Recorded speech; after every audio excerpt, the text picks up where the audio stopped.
Chapter 378.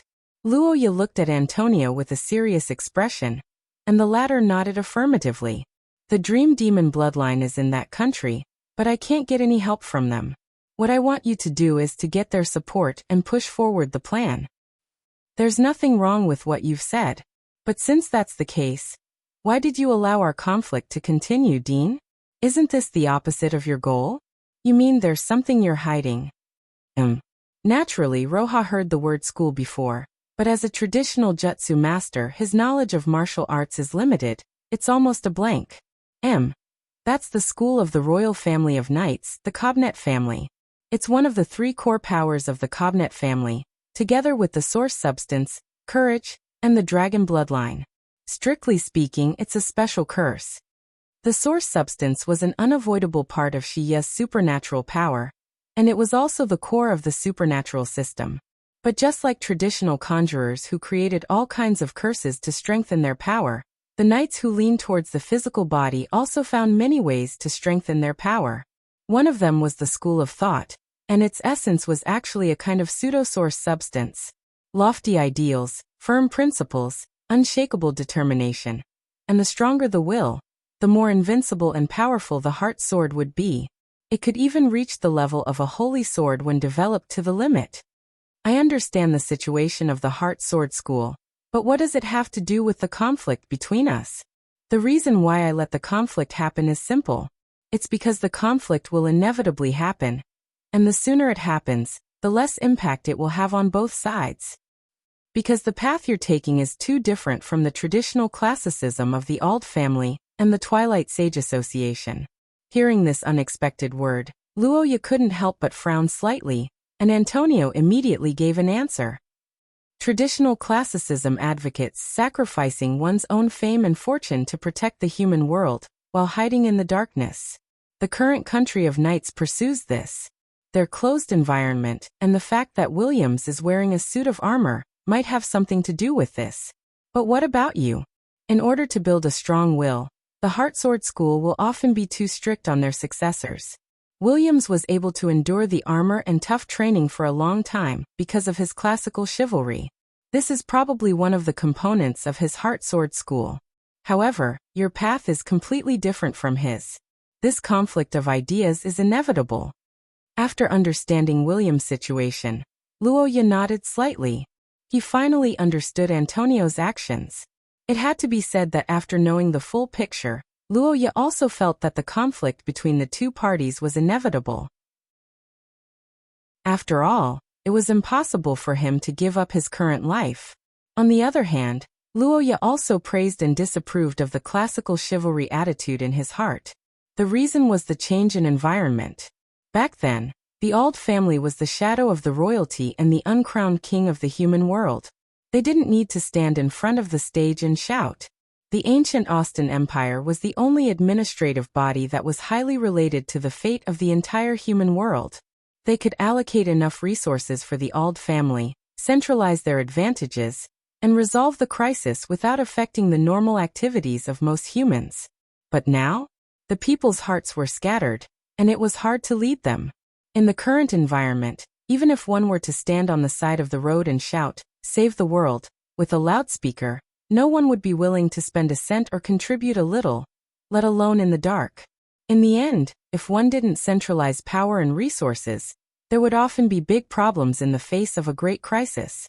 This was a law that had been proven in Luoya's previous life. From a human's perspective, Luoya felt that this kind of mechanism without positive feedback wasn't right. Noble idealists were indeed admirable, but should idealists starve? If this is the difference in ideas, then we might not be able to get along well.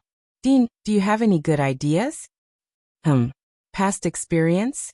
I'm afraid you are more special to her. The old man thought as he gazed at Luoya with a meaningful smile. Chapter 379. On the street at night, Luoya strolled around the campus with a cane in his hand. He recalled the inexplicable look from Dean Antonio before he left and felt something was wrong. It was unrealistic to tell others his thoughts without reservation, unless the 2 parties had enough trust, which Luoya and Antonio obviously didn't have. Listening to the noise of the students walking around at night, Luoya strolled away from Antonio's office building after a detailed discussion and walked in the direction of the mantra station. However, before he walked far, he suddenly heard the sound of the system bell. The advice of the goddess of fate. Huh? Drink juice? Although the conversation with Antonio was easy, the two sides were not close to the point of drinking tea and chatting. After wasting a lot of time talking, Luoya didn't drink a drop of water, which made his throat a little uncomfortable, and the dried nuts he ate before coming here made him feel a little angry. Full of doubts, Luoya thought for a moment and changed his route. He followed the nearby crowd into the commercial street, and found that it was the most lively time of the commercial street. It's actually so lively? Looking at the absolute majority of the gathered crowd, Luoya couldn't help but sigh at the merchant's grasp of the appearance of the food. Just when he was wondering why the advice asked him to come here, a familiar figure appeared in the crowd in front of Luoya's eyes. At night, with so many people buying, it was difficult for the girl who couldn't speak and could only write to communicate. She may also attract the attention of others, especially after the conflict with Luoya and others in the afternoon. As a transfer student, she was too conspicuous. It's so beautiful. Do you want to try that? I see, then I'll buy it for you. Hearing the sudden question, the girl who nodded subconsciously was slightly taken aback. It was not until this moment that she finally recovered her senses. Teresa turned her head and looked at the side in surprise. When she saw the black-haired boy beside her, she couldn't help but widen her eyes. Good evening, Mr. Luoya. After listening to Luoya's words, the blushing girl wrote these two sentences in a panic, then held the book in front of her chest. However, after seeing the girl's reply, Luoya was silent. He looked at the sign next to the popular stall, thought for a moment and said, Seeing Teresa like this, Luoya couldn't help but smile. After a short wait, the black-haired boy finally succeeded in bringing back two colorful drinks for the girl. The two people tasted side by side at the long public table on the side of the road. Miss Teresa's throat is easily dry? Chapter 380. He's been waiting for you. Williams is waiting for me? What does that mean? If she wanted to explain this sentence, it would be difficult to avoid touching on some of William's secrets. Although Roja should be very reliable from his standpoint, this kind of thing wasn't something Teresa could decide to say. Thinking of this, the girl sighed and slowly shook her head toward Roja. The black-haired boy saw this and tacitly didn't ask again. He nodded and picked up the cup and drank the juice. Such a thought flashed through Luoya's mind and made his heart feel heavy. But after looking at the young lady beside him, he sighed in relief. Teresa was one of the core members of the group from the country of Knights. She was also the most normal person Luoya felt. It was important for Luoya to establish a good relationship with her. Thinking of this, the young man understood the importance of this suggestion. But then, a question appeared in his mind. 1 second to remember. Teresa, are you visiting the academy? If so, I can introduce you. No, actually, I'm looking for someone. Yes, it's Brittany. I couldn't find her after dinner. Seeing the name on the young lady's notebook, the black-haired young man suddenly thought of something and was dumbfounded. In the forest outside the Blue Hall, a golden-haired girl wearing light armor was peeking at the elegant mansion through the gaps of the leaves. She looked at the lights on the first floor of the building that went out one by one, and the sound of her breathing couldn't help but become heavier.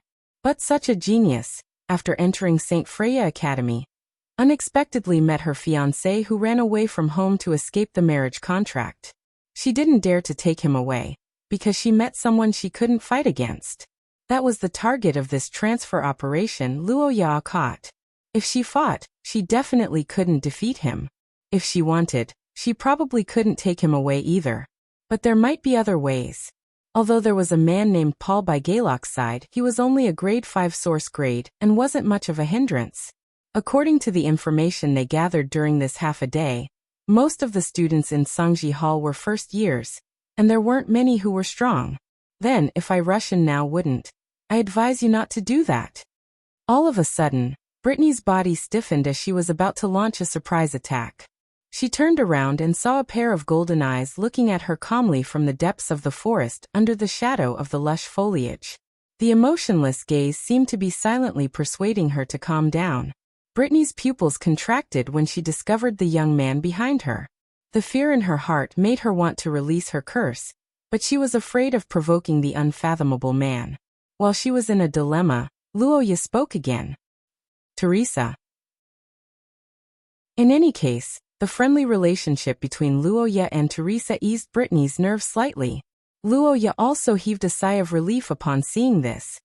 Mr. Luoya, I am his fiancé. If you stop me, I will. Huh? Help? What do you mean? I've heard about the incident with the Run family, and what you've done. I'll just tell you the result. If this continues, the engagement will be annulled. As soon as Luoya said this, Brittany, who already had a premonition, felt as though she was struck by lightning. She held onto the tree trunk beside her as her eyes glowed like a dead fish. However, just as she was in despair, Luoya suddenly changed the topic. Hope. Help each other. What do you mean? I'll say this first. I won't be a traitor. Miss Brittany, you're overthinking it. I only hope that you can help me establish a friendly relationship with Williams. This will only be beneficial for both of us. Or do you prefer to treat me as an enemy? Brittany hesitated upon hearing Luoya's question. Establishing a good relationship with Luoya was the goal of the Country of Knights, so there didn't seem to be any problems. However, she had to admit that forming such an alliance in private made her feel like she was betraying her teammate. Miss Brittany, I can actually provide you with something else. A set of cutlery and blanket from Gerlach. Luoya revealed a satisfied smile as he looked at the young lady who widened her eyes in excitement. Spy +1. Chapter 381. This attribute can be mild or severe, but the Valkyrie's blood has one advantage, which is that it's normal for an outsider, and this is the premise for Roja and Bronny to communicate. The third blessing was probably to get closer to Teresa and stop Brittany from running amok. But this was just a facade. The real purpose was to rope in the Knight's country and create the conditions to awaken Estrella. Luoya sighed and returned to his room. As soon as he entered the room, a silver-haired figure hugged him. Ai Lizzie, why are you here again? Isn't the bed fixed? Big brother, Teacher Chris's kitchen utensils are broken, so he asked me to come here for dinner. Kitchen utensils after the bedding? Forget about the bed. How could the pot be broken? Luoya was full of questions, but couldn't find a way to retort. He pinched his brows and looked at the adorable young lady. It was supposed to be like this, but my ability detected suspicious activity nearby. For safety reasons, I waited here for Big Brother. But judging from the situation just now, she seems to be your guest? Is it because of the moonlight? I feel like Ai Lizzie's ability is amazing. You sent her away with just a set of tableware and a blanket? What a pitiful woman. I've already cough. I mean, her interests aren't good. With the help of his strategic ally, Teacher Chris, tonight was the second night that Ai Lizzie successfully stayed behind. But if things went according to plan, Luoya would have to sleep in the empty room on the second floor. This wasn't something Ai Lizzie could tolerate. How could she make use of this rare opportunity to block Big Brother's escape route? By the way, Big Brother, how about we play chess tonight? How about watching the moon after chess? How about taking a bath after watching the moon? Luoya, who was helpless in the face of Ai Lizzie's continuous coquettishness, turned to look at the silver-haired girl with a stern look. What's wrong with that? Didn't I bathe with Big Brother before? Could it be that Big Brother doesn't like Ai Lizzie anymore? When they grow up, they will find their younger sister annoying or something. When did I say that you're annoying? Ai Lizzie, don't overthink things. That's because you've grown up, the black-haired youth ridiculed in his heart. He looked at the beautiful girl under the moonlight, whose beauty was even more soul-stirring. His eyes swept across her body that had already begun to develop. He only felt a restless flame rampaging through his body, burning his heart and making him panic. As she grew older, Ai Lizzie's charm grew stronger and stronger, and the power of the perfect origin substance began to manifest itself. Luoya was already at the limit of what she could do normally, and the consequences of bathing together were unimaginable. Then, I want to sleep with you tonight. Hearing Ai Lizi's request, Luoya couldn't help but hesitate. Seeing him like this, Ai Lizi's red eyes began to fill with tears again. She bit her lips as if she was about to cry, forcing the black-haired youth to nod. I understand, big brother. Am I spoiling her too much? But how should a normal brother and sister get along? A few years ago in the Akot family, the young Luoya often played board games with Ai Lizi in their pajamas. Because the two of them had a lot of private lessons during the day, they could only be together at night, and it wasn't taboo to fall asleep when they were tired from playing. However, as the saying goes, after Luoya became the acting feudal lord, he became busier and busier, and it had been a long time since he played with Ai Lizi like this. The moonlight tonight was very good, and Ai Lizi, who was bathed in the moonlight, was full of energy. The two of them played until it was close to midnight, and the result was naturally Ai Lizi defeating Luoya, who automatically went easy on himself. The two of them played until they were tired, and after looking at the moon for a while by the window, the silver-haired girl yawned. Luoya saw this and smiled, officially asking to rest. Big brother, this is? In the darkness after the lights were turned off, Luoya and Ai Lizi silently prepared to sleep, but not long after, the girl's weak voice suddenly came from the other side of the 38th parallel. Then how did you sleep at Teacher Chris's place? Now you can fall asleep, right? Feeling the warmth by her hand, the silver-haired girl was silent for a moment before answering softly, and she couldn't help but smile sweetly. Just like this, the two of them held hands and fell into a sweet dream. The next morning, when Luoya woke up, the silver-haired girl was already lying on his chest. Looking at the border that was completely torn apart by Ai Lizi, the boy sighed slightly, but he didn't pursue the matter. The main reason for this decision was naturally that Luoya didn't want to become enemies with the people from the country of knights, and another reason was that the responsibility of the enforcers was to maintain the stability of the academy. Although Williams and the others said that, at least until now, their actions didn't cause any harm to the order of the academy. Explosive spell learning and practice class. This was one of the classes in Luoya's class schedule, and it was famous for its long name. It was a prerequisite class for the spell practice class, and its purpose was to train the extraordinaire spell casting speed. It was a class that leaned more towards actual combat. Another grading standard for this class was the destructive power of the instantaneous explosive spell casting. After all, speed alone wasn't enough to solve the problem. Sufficient destructive power was needed to defeat the enemy on the battlefield, otherwise, there was a high probability of being killed by the enemy who was driven to desperation. Luoya's explosive spell casting was an advantage that even Lillian, who didn't have a good relationship with him, praised endlessly. Not to mention the students, even the teacher of this class couldn't compare with him. If it wasn't for the fact that this class was compulsory, Luoya would have skipped it directly. After all, it was really a waste of time for him. As a student who skipped 1/3 of the class, even if there was a reason for it, Luoya still felt a little guilty, so he decided to have a proper attitude during the exam.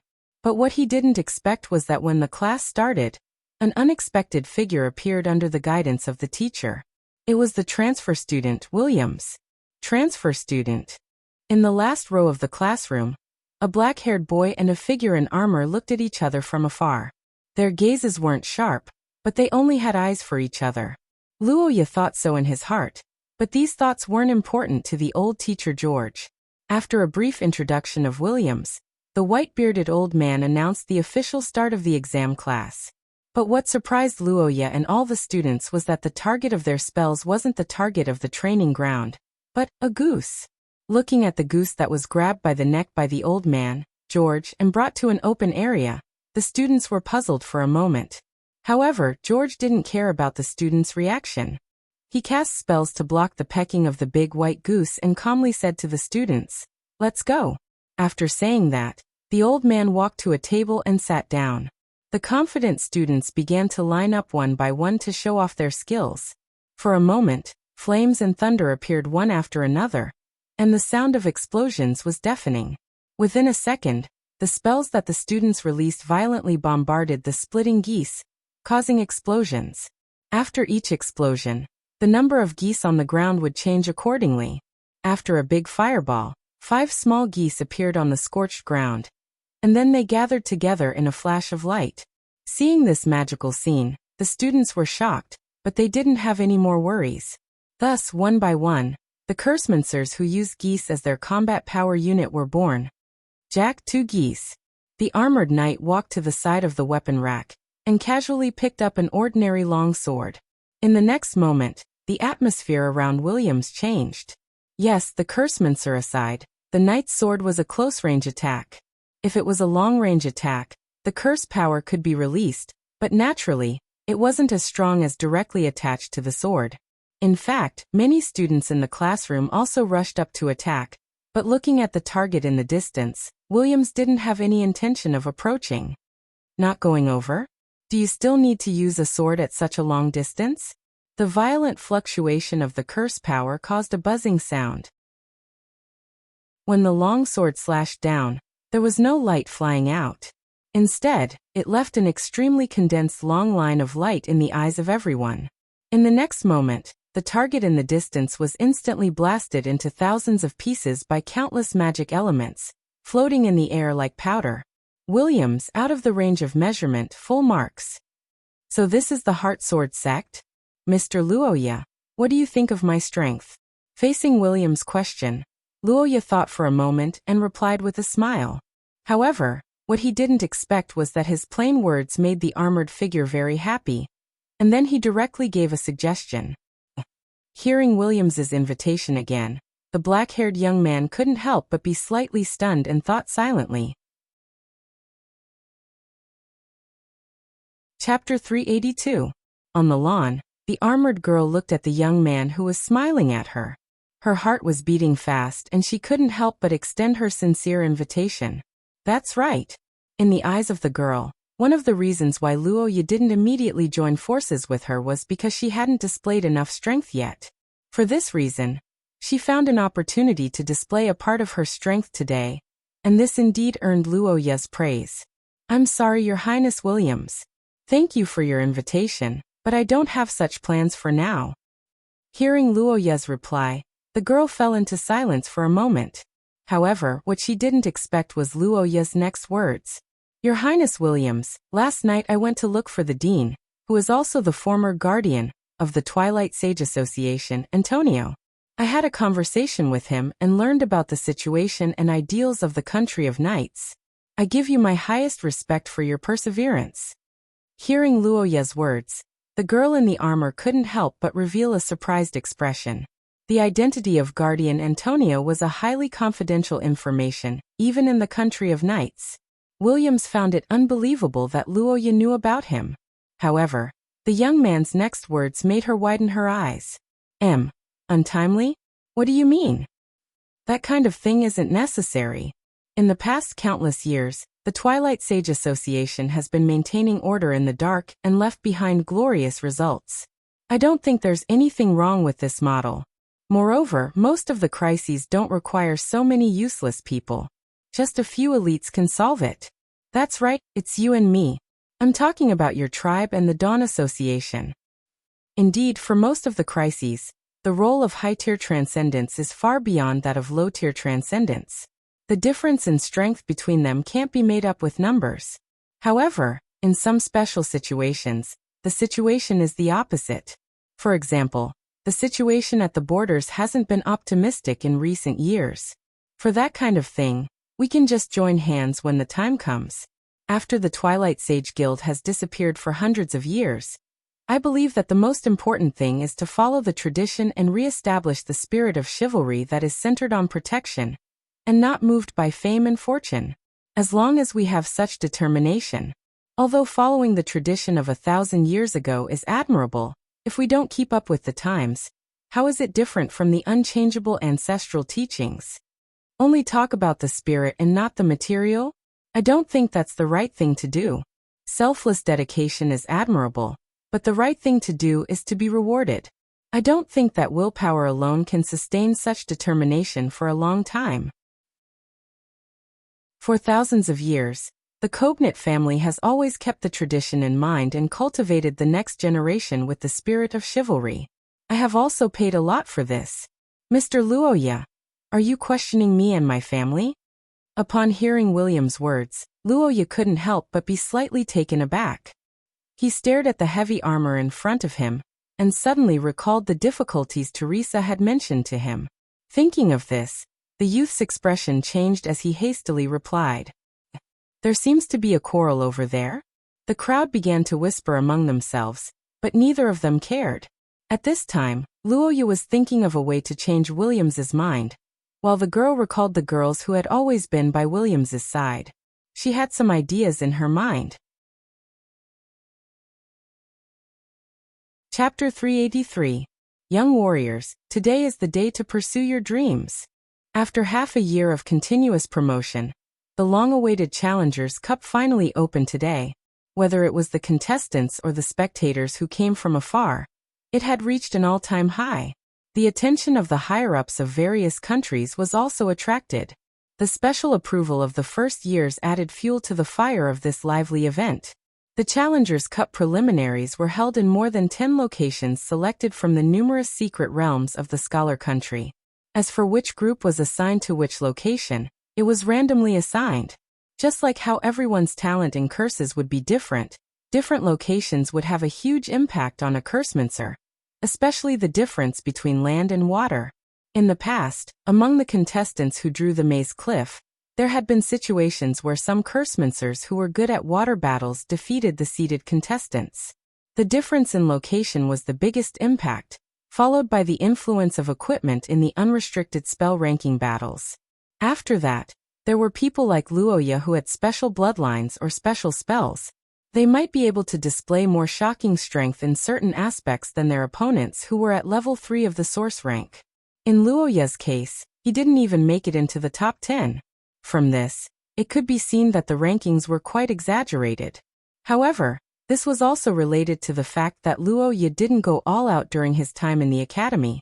Under the nervous gaze of the crowd, the spell power of the image finally dissipated and finally stopped at a dark area. Oh no, I've never been to the swamp. Such situations were repeated as the locations were announced. Soon it was Luoya's turn to be in the 6th group. Why is it that damn place? Hearing the 6th group's location, Luoya's side burst into an uproar. The students who had already formed cliques had ugly expressions after hearing the news. Some of the more timid ones even began to shrink back. The black-haired boy could understand this. After all, the Temple of Silence wasn't very popular. There were skeletons among Shia's monsters, so naturally, there were also things like ghosts. Generally speaking, the probability of these things appearing naturally in peacetime was very low. Luoya had never seen them before because the country he lived in dealt with them well. That's it. Amidst the noisy crowd, Luoya quietly listened to the elimination matches of all the groups. Apart from him, the others seemed to be normal. After the selection of the venues was completed, the tens of thousands of contestants left the venue under the guidance of the staff. They began to move toward the entrance of the secret territory. The curtains of the preliminary round finally opened amidst the cheers of the audience. In the country of scholars, many students had the misconception that the nearby secret realm belonged to the country of scholars. However, this idea was wrong. The Temple of Silence was rumored to be the old site of an ancient civilization, but no one knew exactly what civilization it was. After countless years of erosion, almost no clues could be found, which was why it was casually used as a competition venue. Chapter 384. At the edge of the forest and the ruins, the black-haired young man who was wrapped in yellow curses stared at the brown-haired girl in front of him, dumbfounded. On the other side, Selena held a long sword in her hand, not knowing what to do. The lawless origin substance gave Selena a spear that could break through all curses, but no matter how good the weapon was, it was useless if one didn't know how to use it. That was why the Batet family's battle power was actually driven by 2 cores. One was the origin substance, and the other was the bloodline of a sacred beast from ancient times. But what if one of them was removed? In the past, Only Selena's father could suppress the restless bloodline in the girl's body with absolute strength, allowing Selena to enjoy a period of peace. That was why when her bloodline was suppressed and her brain suddenly became clear, Selena blurted out the word father. But soon, the girl realized that something was wrong. There was no need for the help of medicine, and there was no pain. Her bloodline calmed down in an instant. And it was at the moment when Selena's battle intent was at its strongest, and she was about to swing her sword. In this situation, the biggest possibility was that the other party's bloodline was the same as hers, and far superior to hers. No, that's impossible. What did you do? How did it feel to be called father, all of a sudden? It was quite sudden. It was probably because of the advice of the goddess of fate. I felt a familiar aura, so I came out to take a look. I didn't expect to find something unexpected. Is this a bloodline of the same kind? Yes, this little girl has the bloodline of a sacred beast. The black-haired young man was stunned when he heard Petila's words. He didn't expect that even a sacred beast could mix with the bloodline of a human. But after thinking about it carefully, he wasn't that surprised. After all, in terms of size and racial differences, William's dragon bloodline was similar. Sensing Luoya's thoughts, Petila gave such an explanation, and Luoya finally understood why Selena was panicking. Looking at Selena, whose hair stood on end when she felt Petila's gaze, Luoya finally understood the current situation. He looked at the girl whose murderous aura had dissipated and finally understood the intention of this advice. Luoya, who was thinking this, looked at the brown-haired girl who was holding a weapon and shaking her tail with a conflicted expression. After thinking for a moment, he spoke with a serious expression. What do you mean? If I'm not mistaken, His Highness Williams won't allow you to attack me in the preliminary round.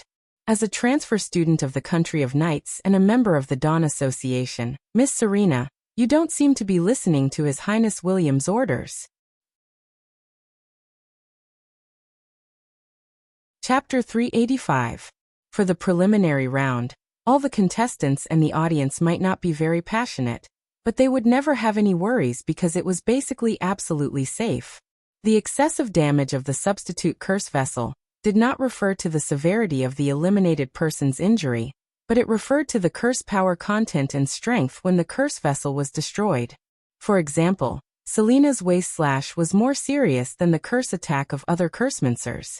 However, the curse power content and strength were obviously higher than the fireball created by the curse vessel. Although Luoya was very concerned about other people's situation after the preliminary round, he was not worried about the safety of his relatives and friends. Therefore, he was particularly shocked when he heard that Paul was injured in the preliminary round. In the preliminary round of the Challenger Cup, there were not many scenes that the audience could see. After all, there were more than 10 venues where tens of thousands of people were fighting at the same time. It was basically a situation where the smoke of war was everywhere. The venue in the secret realm was too large, so only the most intense battles could be shown to the audience who were excited because of the opening ceremony. In this year's preliminary round, the most broadcast was the 10th group. Therefore, for Paul's advancement, Luoya actually did not have much confidence. The faction did not put any pressure on him. Paul himself also participated in the Challenger Cup with a participation mentality. However, what was unexpected was that the 10th group, which was originally inconspicuous, had someone eyeing him in advance. It was Gelt, one of the two males from the Country of Knights. For the students, when they saw the transfer students from the Country of Knights, they would definitely notice him first, but they would not take a second look at him after that. After all, compared with others, he was really a bit ordinary. However, it was this unattractive guy who became the shocking dark horse in the preliminary round, and also became Paul's obstacle. Paul's source substance was the kingdom of the Achaemen tribe. It could be used as the royal source substance by the Achaemen tribe, which showed its high quality. However, as the saying goes, cultivation depends on the individual. Even if they had the same source substance, the extraordinary power would develop in different directions according to each person's situation and understanding. It was just like everyone used the same set of textbooks in university, but the papers they wrote were different. As for Paul, he was still a farmer last year. Whether it was his understanding of origin substances or his thoughts, he naturally couldn't reach Lillian's level. But as the main character of the original work, he had his own abilities. With this ability, Paul successfully rushed out of the forest and approached the cave where the advancement crystal was stored. However, he didn't expect to be ambushed by Gelt there. What was even more surprising was Gelt's ability, which was similar to a gigantification curse. Part of the gigantification was indeed awe-inspiring, and the target he wanted to attack was indeed only Paul. However, under the Rolling Stones, the aftermath of the impact affected many of the top players who had rushed out of the forest. Paul saw this opportunity and had a bright idea. He loudly spread the rumor that Gelt wanted to monopolize the 10 crystals. For a moment, the crowd was agitated, and everyone joined forces to attack Gelt. After listening to the situation of the 10th group, Roja's face turned gloomy. The members of the faction didn't dare to make any noise. They quickly rushed to the entrance of the forest, and found that the field was already filled with people lying on the ground. Most of the contestants were injured by the overdose of the poison. What was going on? Why was he so happy when he was injured and eliminated? Brother Luoya. Just now, the referee of the competition came over and told me that they judged that I obtained the crystal to reach the advancement requirement of 10 minutes. After the substitute was damaged, they announced that I successfully advanced. The black-haired teenager widened his eyes when he heard Paul's words. After asking, he knew that Paul had successfully obtained a crystal in the melee and held on for 10 minutes. But before he could leave the field, he was attacked by Gelt's curse power. As a result, his substitute was destroyed, and the aftermath also caused damage to Paul at that time. Listening to the excited noises of the nearby faction members, Luoya breathed a sigh of relief. At the same time, his heart relaxed a lot. He was even happier than when he advanced, because the significance of this Challenger's Cup was far more important to Paul than others. Paul himself might not have thought of this, but as a friend, Luoya was very clear. Therefore, during this period of time, the teenager focused on training him. But what Luoya didn't expect was that because of the dispute with the Knight's country, Paul actually became one of the targets of the other party, and he was almost eliminated because of it. The teenager with dark clouds in his heart thought so, and decided to take action immediately. Chapter 386. After comforting Paul for a while, Luoya heard that it was only a minor injury. After confirming that it would not affect the next match, Luoya immediately began to check the competition list to see if there were other people in the same situation as Paul who encountered the transfer student. As a result, there were 2 matches. This seems to be fine. In the first match, when Nua Iyer and Juliana met, the nature of their curse power determined that Juliana couldn't take advantage of them. Combined with Nua Iyer's own strength, it could be judged that there was no danger. It was better to say that Miss Angel didn't find trouble with them. Luoya knew what was going on in this match. Probably Geralt was running for his life now. But the 2 of them would probably not give the qualification to others. However, after this breakthrough, there were 2 Source Level 4 people in the Green Rose faction. As the deputy minister, Geralt also became the face of the faction and the department. This competition was a task given by Luoya. He also promised that he would do his best, so there shouldn't be any problems. After looking at the list of people, Luoya sent contact people to these 2 groups to be on the safe side. Luoya himself went to the venue with Paul and other winners of the primary to register and receive medals. 1 second, remember 99% elimination rate. This probability could be said to be a real army crossing a single plank bridge. It didn't seem excessive to give a commemorative medal to the players who rushed out. However, when they were registering and receiving the medal, a tall figure made many students, including Paul, change their faces. What is this guy doing? Seeing Gelt approaching, the students around Luoya were a little nervous for a while, but the other party didn't mean to be violent at all. The tall man stopped in front of Luoya and others. He looked at Paul, who was staring at him, and didn't speak. After a moment of silence, he turned his gaze to Luoya. Talk alone? Okay, let's go over there. Mr. Luoya, I heard that the skeleton you used was a giant named Gulandair. Is this true? When the black-haired youth heard Gelt's question, he calmly replied with a question. Mr. Luoya, I'm afraid you don't know this, but the name Gulandair is not glorious in our clan's records. He is a tyrant and a degenerate. He is an extremely evil person. I suggest you cut off all contact with him immediately. Hearing Gelt's words, Luoya's brows wrinkled.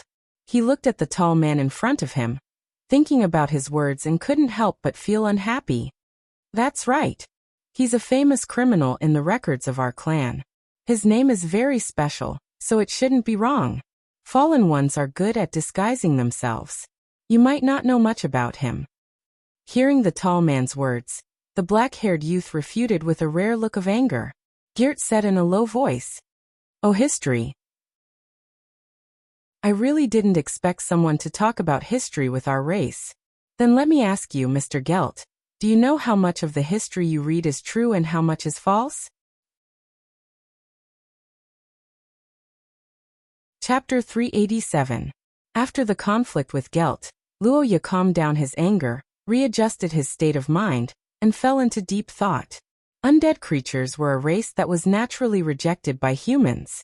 Most of them had no sense of reason at all. In ancient times, they were tempted to fall into depravity.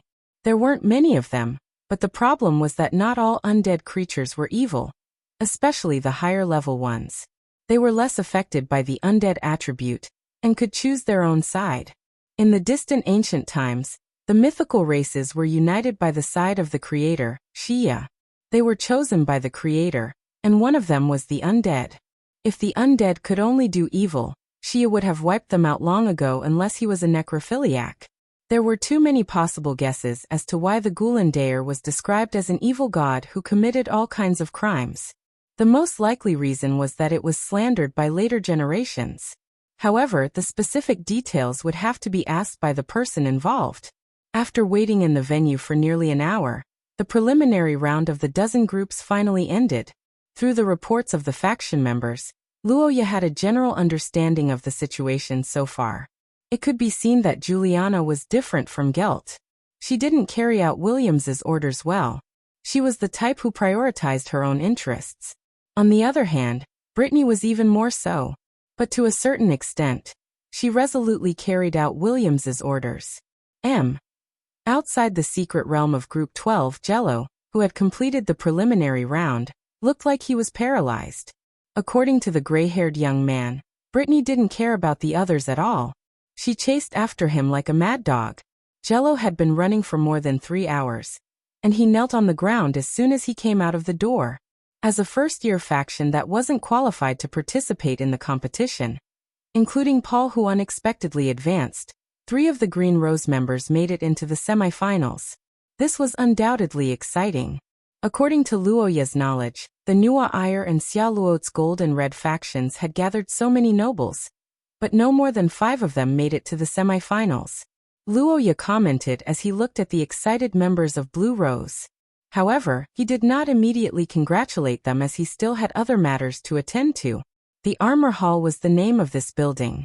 It was said that it was the residence of an old teacher who was obsessed with night culture and spirit. After his death, he donated it to St. Freya Academy. The entire hall had more than 100 sets of knight armor and weapons. It could be called a small night culture museum. Without a doubt, this was a preferential treatment for Williams and the others who didn't participate in the entrance exam and didn't have any actual achievements. The outside world had also criticized this before. However, now that the 7 people from the country of knights had all advanced, these voices of dissatisfaction quickly disappeared. Through the open door, the blonde Brittany was surprised to see the young man outside. Luoya also revealed his purpose. "Your Highness Williams, in the preliminary round of the Challengers' Cup, the transfer students from the country of knights attacked the contestants from the Green Rose faction. As far as I know, this seems to be your order. Can you explain? It's not against the rules, but as a student of St. Freya Academy, I don't think this kind of internal strife is worth promoting, especially in such an important competition." Facing the black-haired young man's questioning, Williams, who was wearing armor, said so without showing the slightest apology. Instead, he asked Luoya a question. Your Highness Williams, perhaps in your eyes, this method is indeed unfair, but according to the rules of the Challengers Cup, the tournament recognizes and allows friendly students to help each other. In official words, connections and luck are also part of one's strength. In fact, during the tournament, there are indeed student groups that gather with the academy as a unit. Chapter 388. Depraved. Gelt did say this word. When he clashed with Gelt, Luoya ignored some details due to his inner anger. One of them was the meaning of depraved. The youth originally thought that Gelt called the Gulen Daer depraved because of the appearance of the giant skeleton, but after discussing with Paitila and others, Luoya suddenly felt something was wrong. Savior. Regarding this question, Paitila was silent for a moment before shaking his head, showing a puzzled look. The ancient Mother Earth recalled the past and said so.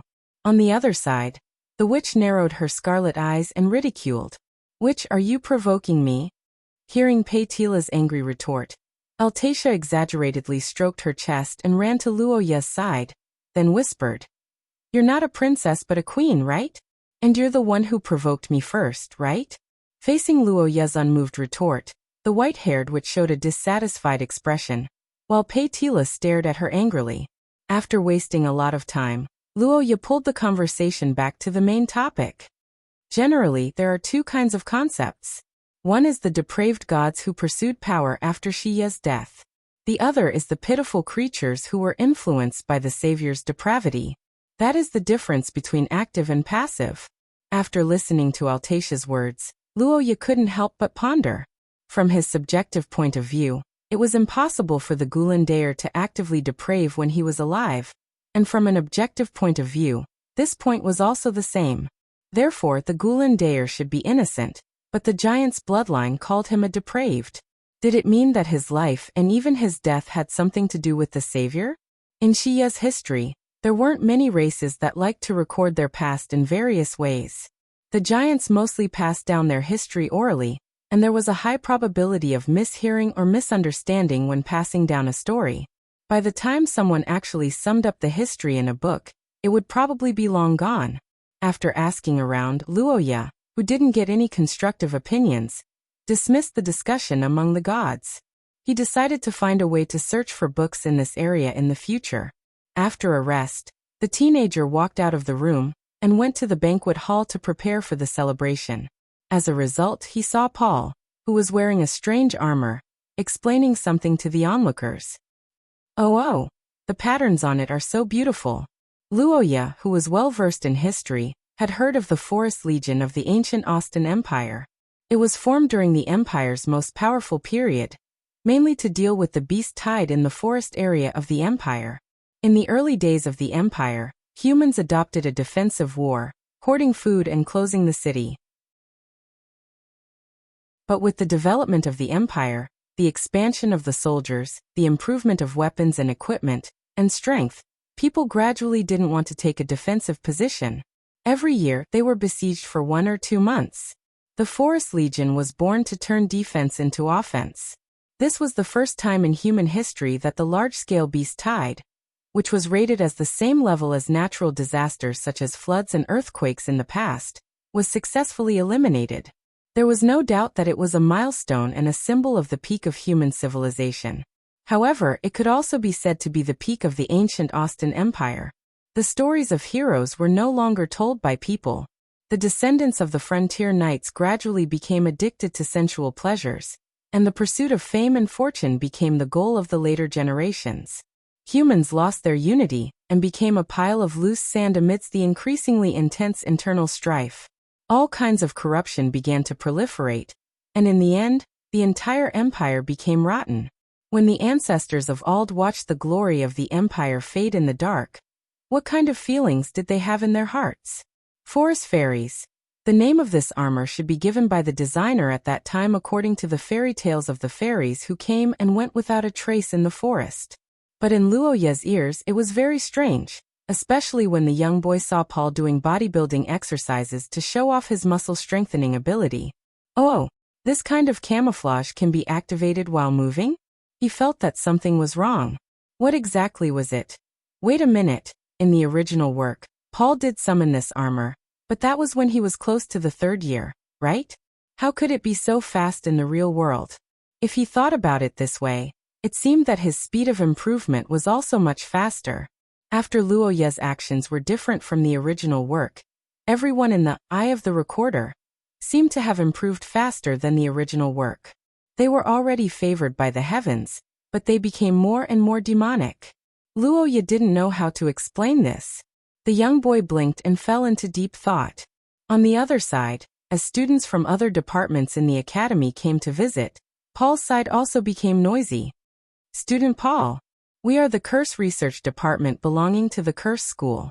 Can you let us take a closer look at this perfect armor? Looking at the members of various departments in the academy, the young boy who suddenly became a dark horse in the Challenger Cup competition didn't know what to do for a while. The nearby faction members were also unprepared. Facing the outsiders who kept making requests, Paul became a little embarrassed. Students from various departments visiting, please abide by the order of Tsang Hall. As a participant of the Green Rose faction, Paul Aikman is currently not accepting any interviews.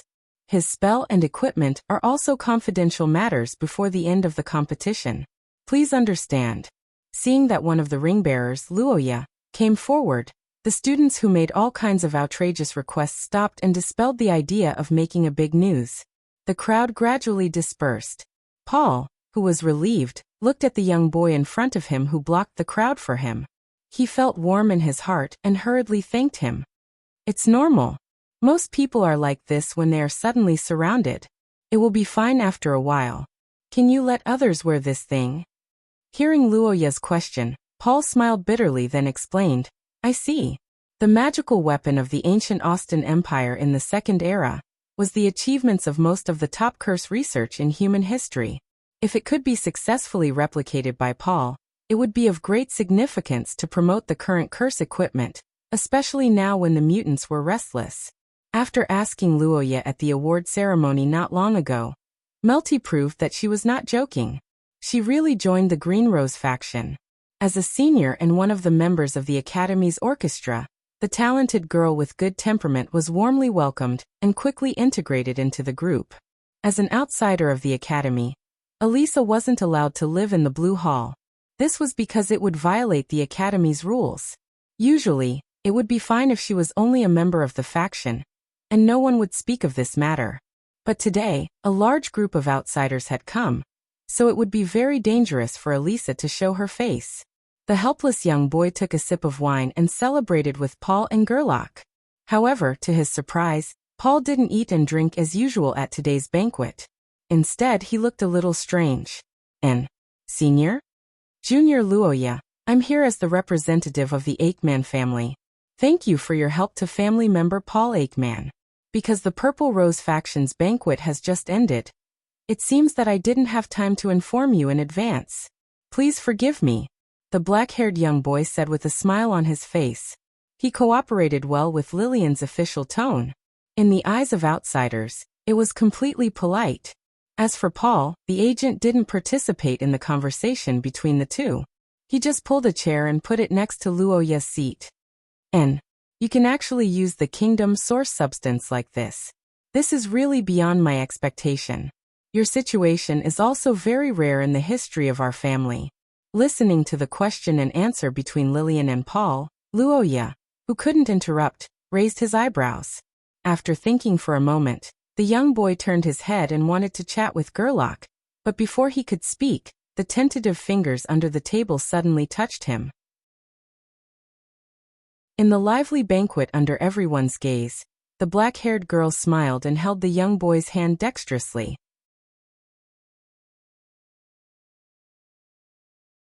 Chapter 389. Amidst the lively banquet, Luoya stared at the gray-haired young man with widened eyes. On the other hand, Gerlach looked dubious. He naturally didn't know what kind of heartbeat Luoya was going through at that moment. Head, what's wrong? Why is your face so red? Oh, I see. It has indeed gotten hotter in the past few days. As the person who was the furthest away from Luoya geographically, Lillian could only spend time with the young man in the academy and couldn't see him in public. This could be considered a major disadvantage. But Lillian also had her own advantages. She had Paul as a top-notch insider. In a situation where the other young ladies couldn't attend due to faction affairs, Lillian arrived first as Paul's relative. The feeling of sneaking ahead was undoubtedly exhilarating, especially under the watchful eyes of everyone. Before this, as her XP was triggered, Lillian could do whatever she wanted to Luoya, whose side effects were reduced. But now the side effects were gone forever. Facing the young man in his normal state, Lillian didn't have the courage to be too proactive. But compared to the passion back then, the warmth between the two of them was enjoyable. Remember this for a second. The black-haired young lady felt this rare happiness. Her purple pupils couldn't help but narrow slightly. She knew that she shouldn't laugh so casually, but the corners of her mouth couldn't help but curl up. And in the eyes of Paul, who was covering for her, this change was even more obvious. It was a peculiar feeling similar to virtuousness, and even a strong maternal instinct. It was an unknown side of her that would only be revealed when she was with Luoya. It was also due to this obvious change that Paul volunteered to be the go-between between Lillian and Luoya. Gazing at the two of them sitting side by side, Paul revealed a smile and lamented. After his discussion with Lillian about the source substance, the nearby crowd had left as if avoiding suspicion.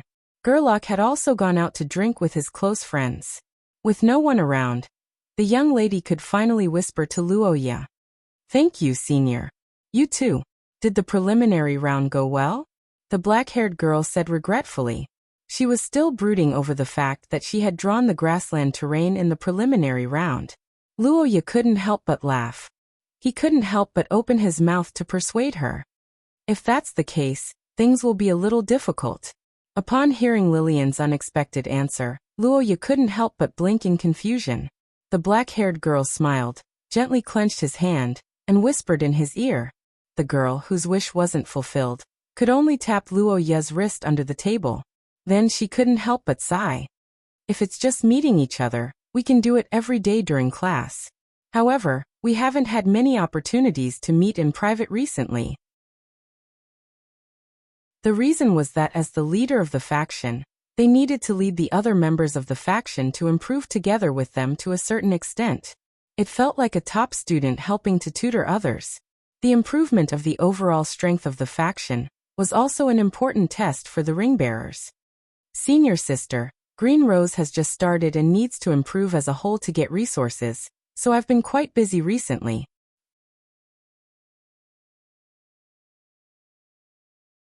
Chapter 390. After 2 rounds of easy matches, the seeded players of the Challengers Cup had basically cleared the contestants with average strength, and Luoya was about to face the agreed battle. To some extent, Luoya, who also had some bloodline problems, understood Selena's feelings very well. But on the other hand, the teenager opposed Selena's solution to the bloodline problem. The Batet family's sacred beast bloodline could be controlled. Luoya had learned this in advance, but the opportunity to control the bloodline was different. Some people naturally learned it as they grew older, and some people learned it in battles with strong enemies. Selena's bloodline talent was extremely high, so it was estimated that the latter was the most likely to control the bloodline. If he wanted to help her, he had to defeat her. This competition was the best opportunity, because the substitute curse vessel of this Challengers Cup competition could let people clearly experience death. The state between life and death was the closest to a real battle. In the crowded arena, Luoya and Selena were at one end of the arena. In the center, the crystal ball in the hands of the tournament organizer, which constantly changed the venue, lit up again, making the audience excited. Under such a battle analysis, the venue selection became the focus of the audience. However, as if God was playing a joke on Luoya, at the last moment when the constantly changing venue crystal ball reached the finish line, the hilly terrain that was originally quite good was replaced before it was locked, turning into a dark rainforest.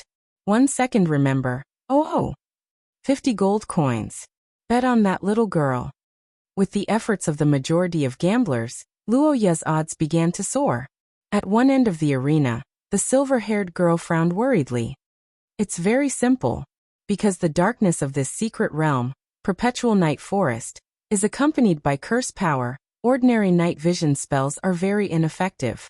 TSK, I didn't expect to draw such a place. Should I say that things don't go as planned? Perhaps a few months ago, Luoya would have some concerns about dueling with Selena in such a place, but now it was different because Luoya no longer had 2 ancient gods, but 3. After the announcement of the entrance was made, Luoya and Selena's bodies were surrounded by light. When they opened their eyes again, the black-haired teenager saw complete darkness. After officially entering the competition, Luoya found that the situation in the perpetual night forest was worse than expected. Facing such an unfavorable environment, Luoya did not move a step, nor did he use any spells. Instead, he immediately chose to release the Hydra staff in his hand. The origin form, Disorder, gave Luoya a strong penetrative ability. This was the thing that had left the deepest impression on him in the previous 2 matches. Under this ability that almost ignored defense, 2 strong contestants had been killed in a single blow. However, after carefully studying the principle behind it, Luoya found that the Hydra staff could still be used. With the full infusion of curse power, the Hydra staff emitted a sparkling light. 9 intimidating snakes emerged from the staff and surrounded the teenager as if he was a king. Then, a defensive rock wall emitting a pale yellow curse power was erected at the outermost periphery. In Luoya's eyes, this was the battle that had the hope of reversing the situation of Selena's bloodline. In the girl's eyes, this battle was even more crucial because her strong beast instinct told her that Luoya was the strongest opponent she had ever encountered. Although they had not met for long, as one of the few people who had spoken to her when her bloodline had calmed down, Luoya understood her thoughts and promised to fight with all his strength. What was even rarer was that this arena seemed to be tailor-made for Selena. Passionate hot blood flowed through her body, along with the determination to fight. Her holy beast bloodline was stimulated to the limit by Selena at this moment. With the crisp sound of bones cracking, beast ears and a tail appeared on the girl's body. Her eyes flashed with a bestial light, and the noise in her brain increased.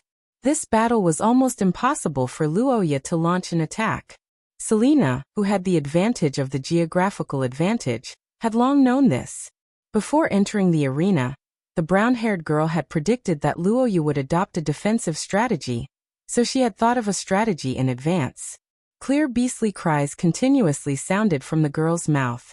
Under the deterrence of a holy beast's aura, the magical creatures in the forest began to submit and move under Selena's command.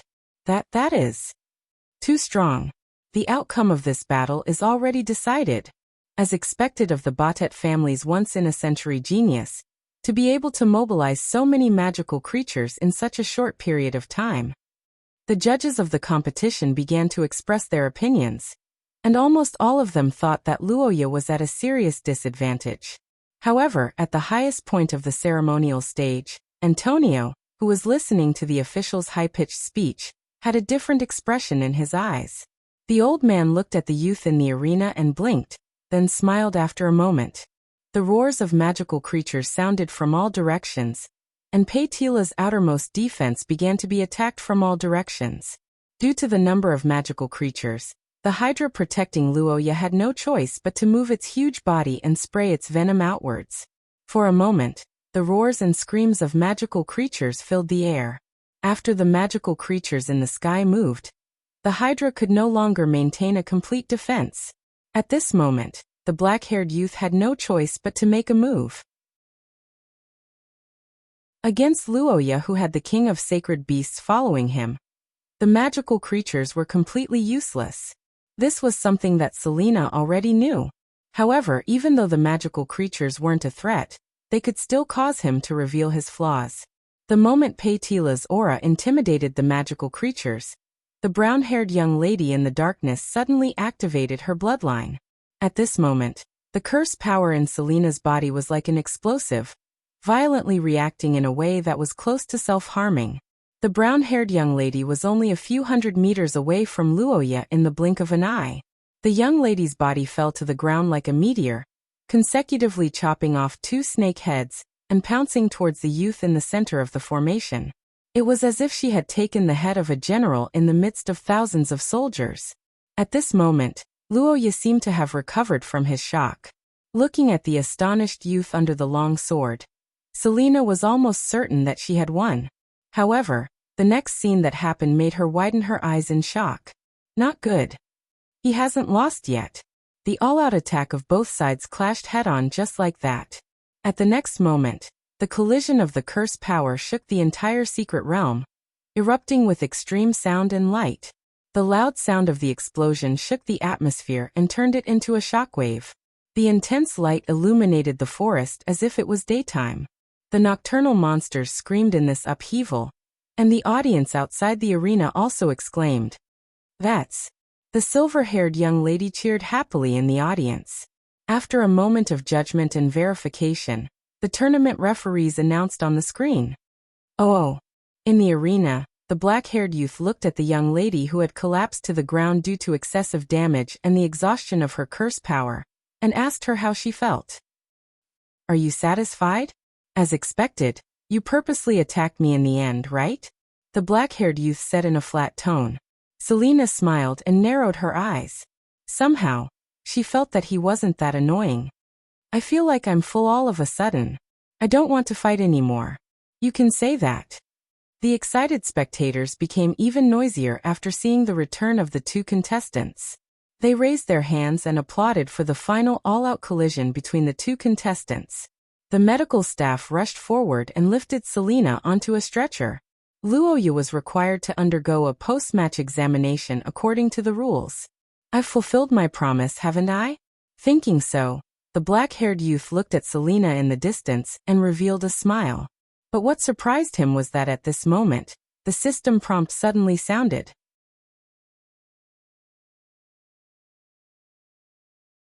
Chapter 391. Ding. Don't refuse AI Lizzie Akat's request tonight. Tonight, I can't refuse AI Lizzie's request? And previously, the small suggestions generated by the blessing of the goddess of fate were within the scope of what he could implement.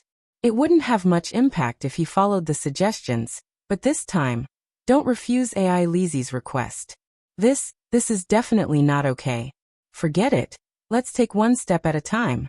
1 second. Remember, without the substitute curse vessel being completely damaged, Luoya hardly suffered any substantial damage, so he just checked it a little and left.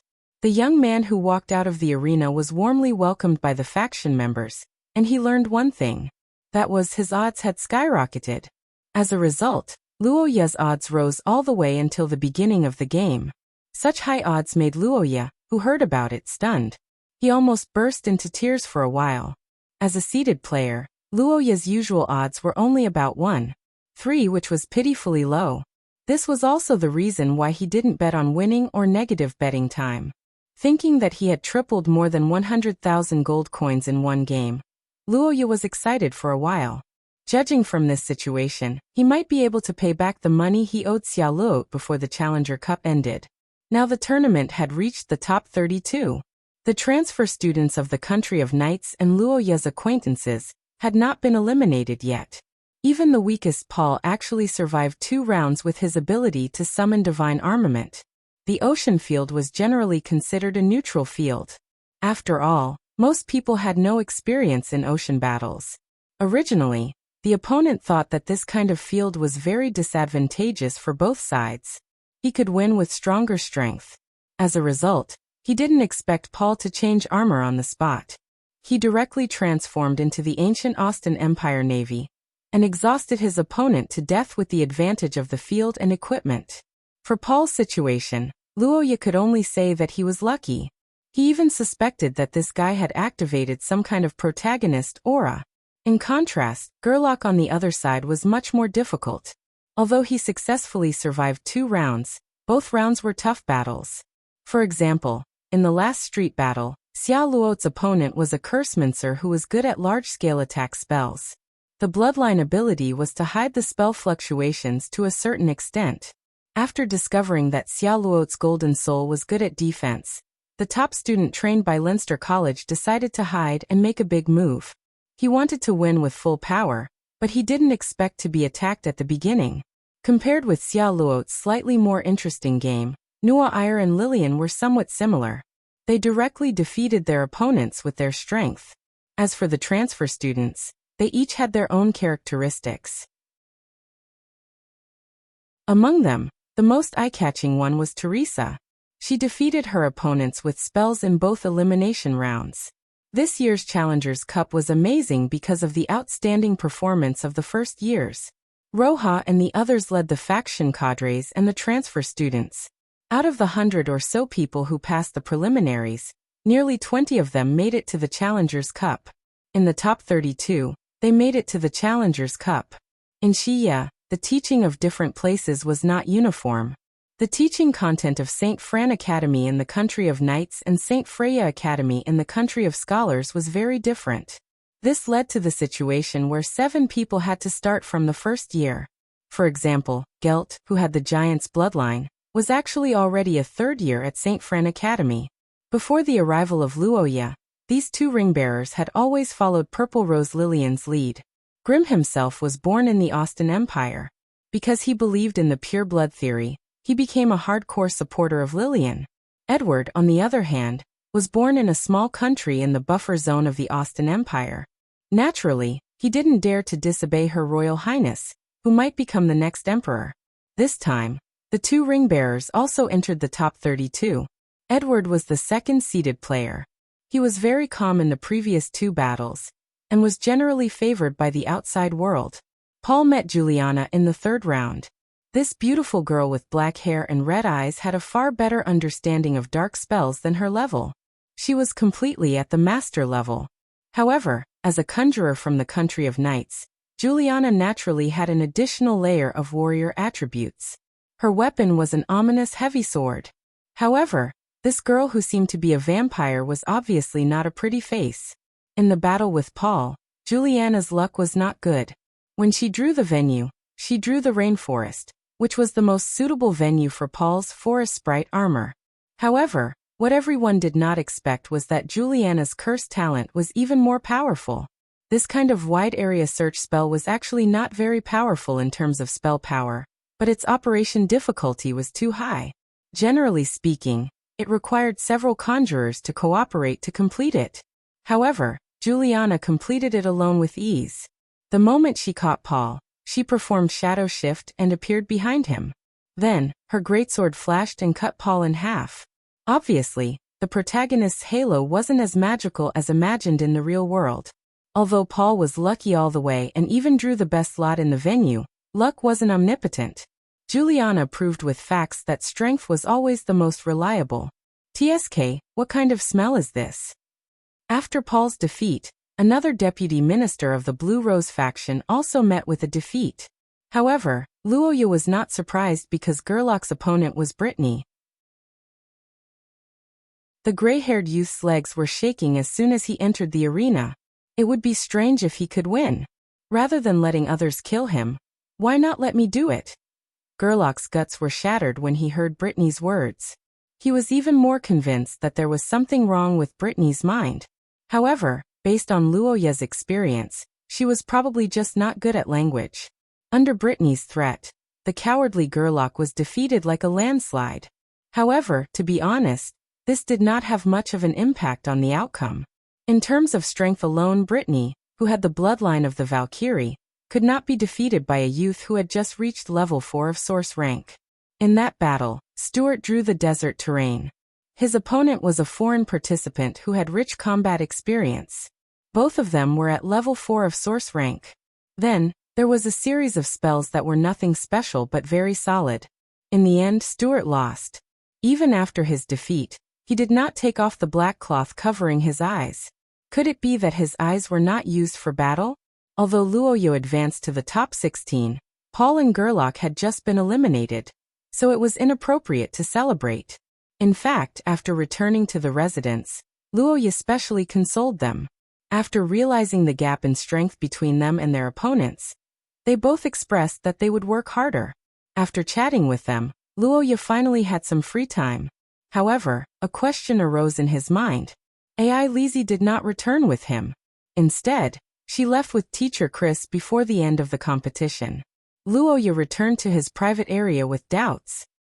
He did not expect to hear the sound of firecrackers as soon as he opened the door to the dining hall. Big brother. Congratulations on your successful advancement. The black-haired boy stared at the two people who were firing the cannons and shooting out colorful paper ribbons. Chris smiled and explained, "That's right. I really didn't expect this. I've never seen this dish before. This is... You guys?" Looking at the silver-haired girl who patted her chest and asked for praise, Luoya was stunned for a while. He looked at the dish in front of him, and his heart was filled with emotions. Thinking of this, Luoya suddenly felt like crying. In order to cover it up, he hurriedly picked up the spoon and took a sip. "It's delicious." Hearing AI Lizzie's question, Luoya answered decisively, just like any parent who ate a dish cooked by their child for the first time. But after speaking, the youth found that AI Lizzie's dish was really delicious. Under the dual psychological and physical enjoyment, Luoya drank nearly half of the soup in one breath. AI Lizzie was very happy to see this, and Chris couldn't help but laugh. "So that's how it is. At that time, I wanted to make it for your father, but I didn't have the chance to learn it. I didn't expect that after so many years it's actually yours."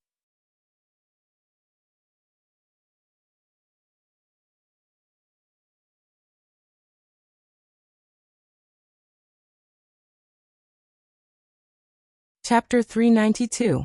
At the dining table, AI Lizzie seized the opportunity to make a request decisively, while Chris on the other side squinted his eyes and cheered for her in his heart.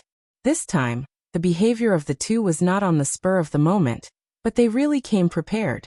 After all, Luoya would advance, and it was not difficult to predict that Paul and others would be eliminated. For this reason, AI Lizzie began to practice with Chris a week ago. Under the pleading of AI Lizzie, Luoya, who was moved in his heart, agreed almost instantly. After agreeing, the young man remembered the advice of the goddess, and he couldn't help but smile bitterly in his heart. The puzzled young man decided to wait and see, and put these things behind him for the time being. Chris, on the other hand, talked about Kadia's reply. "Well, looking at the date, it was 3 months ago. She said that she thanked me for taking care of you. But to be honest, I don't think I did anything." "Are you praising me?" Remember it in 1 second if it was according to Dad's thinking. It should be just a polite reply now. The relationship with Teacher Chris is probably still at the level of old friends. In this case, Teacher Chris still has a long way to go. Under the company of AI Lizzie and Chris, the young man rarely experienced the warmth of a family. After a warm dinner, Chris found an opportunity to give AI Lizzie a look and got up to leave. So only Luoya and AI Lizzie were left in the room. However, it had to be said that Luoya really needed to read some books recently to stabilize his extraordinary power. After all, after the last historical fragment, his strength had advanced by leaps and bounds, and he was close to the limit of source rank 4. However, this kind of leap in progress had an unstable foundation, and an inappropriate consolidation was likely to cause problems. In order to achieve this goal, Luoya needed a lot of historical records to enrich himself. If he was in the Akkad family, it might be a little difficult, but fortunately, he was in St. Freya Academy, and he really couldn't finish reading the resources in the library in a short time. No matter if it was a history book from hundreds of years ago or a scroll from thousands of years ago, no matter if it was a strange story or a serious history, as long as Luoya was by her side, AI Lizzie didn't care. After all, rather than saying that she was reading a book, it was better to say that she was reading a person. Beside the sofa where the lamp was lit, Luoya and the silver-haired girl were sitting side by side. The boy was holding a thick book and slowly flipping through it, while the girl was silently rubbing against his shoulder like a cat. This familiar feeling made Luoya's heart relax. He felt as if he was in the mansion of Akkad Hill. Really, this aspect hasn't changed at all. Since he was a child, Luoya had discovered this characteristic of AI Lizzie. If the girl was divided into liberal arts and science, AI Lizzie was undoubtedly an all-rounder talent. Subjects like mathematics that gave many girls headaches were not difficult at all in AI Lizzie's eyes. Liberal arts and the like were also a piece of cake for her. She was a standard top student. Under this long-term tacit understanding, Luoya and AI Lizzie didn't discuss anything and just snuggled up to each other for a few hours. When it was close to midnight, a strange spell began to come from afar. Juliana felt that she was going to starve to death. As a student of St. Freya Academy, the so-called hunger naturally didn't refer to the hunger of ordinary people due to lack of food, but in fact, it was the cost of using the spell on her body. The Blood Tribe was a famous race in Shiya's ancient times. But compared to other mythical creatures, the Blood Tribe's origin was noble, but their body wasn't that different from humans. Therefore, they could reproduce with humans through ordinary reproduction.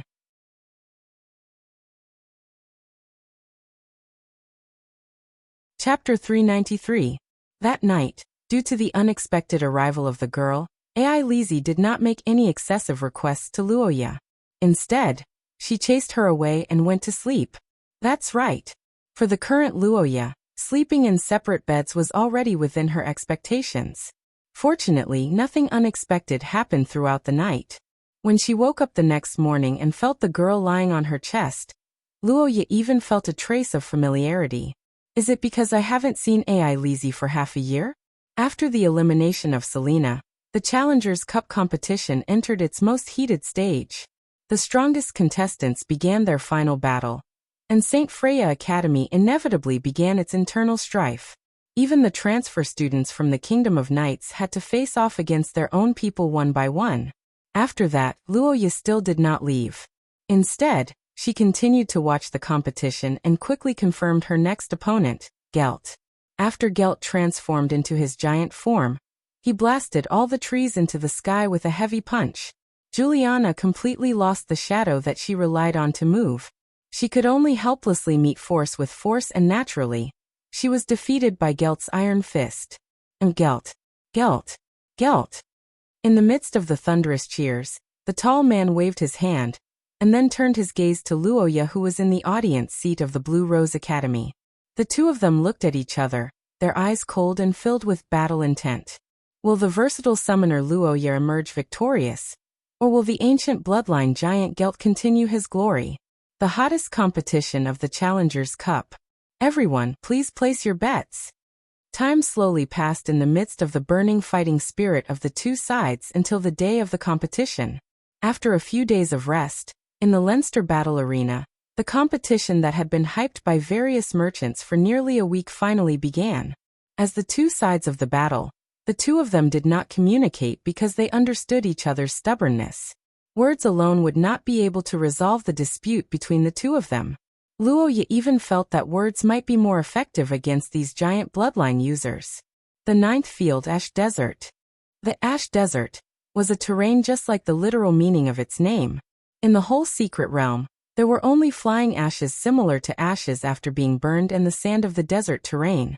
There was no cover at all to hide. In this place, the two sides could only pursue and fight head-on.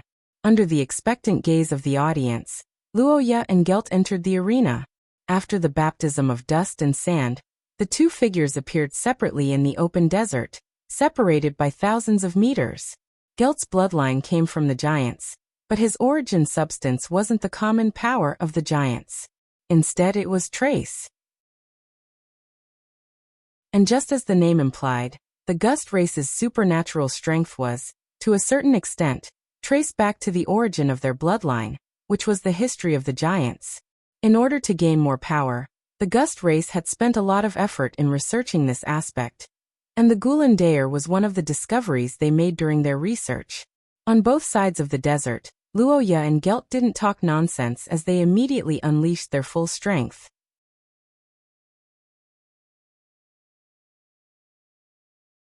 Chapter 394. After finishing his battle with Gelt, Luoya's mood improved a lot after hearing Gelt's last words. The anger that was caused by the Gulen Daer being discredited had mostly dissipated. What? Princess Nuaire wants to forfeit? Forfeit? Nuaire? Although the importance of the Challengers Cup to princesses like Nuaire and Xia Luot was much lower than others, the publicity effect was unparalleled.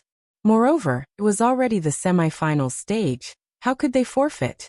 Luoya was puzzled and asked his own question. He didn't expect the female student to be troubled after hearing his question. What? Well, you guys can leave. In the classical and elegant living room, a blonde girl sat alone at the tea table by the balcony. She dismissed the aristocrats in the room and smiled at the approaching youth. Well, I beat up that arrogant guy. But that's not important. I heard that you want to forfeit. What's the matter? Angels were the embodiment of holiness in ancient times. Nu'a who possessed the blood of an angel shouldn't have any abnormalities. Once there was a problem, it would be a big problem. Nu'a, what's the matter? Nostalgia. Nua''s face revealed a smile as she recalled the similar historical situation she experienced with the youth. Luoya was surprised when he heard this. He stared at the girl and asked, well, the blood is restless. Maybe it's about to advance to gold. Hearing Nua''s answer, Luoya couldn't help but widen his eyes. A strange feeling suddenly welled up in his heart. The youth's heart was filled with doubts. Not only did his worries not lessen, but it began to increase instead. Because the advancement of the blood was different from the extraordinary level, it may cause the body to be unable to bear it. In fact, Nua''s condition when she was younger was because she was too young when she advanced. Now that she was advancing to gold, would the situation be more serious?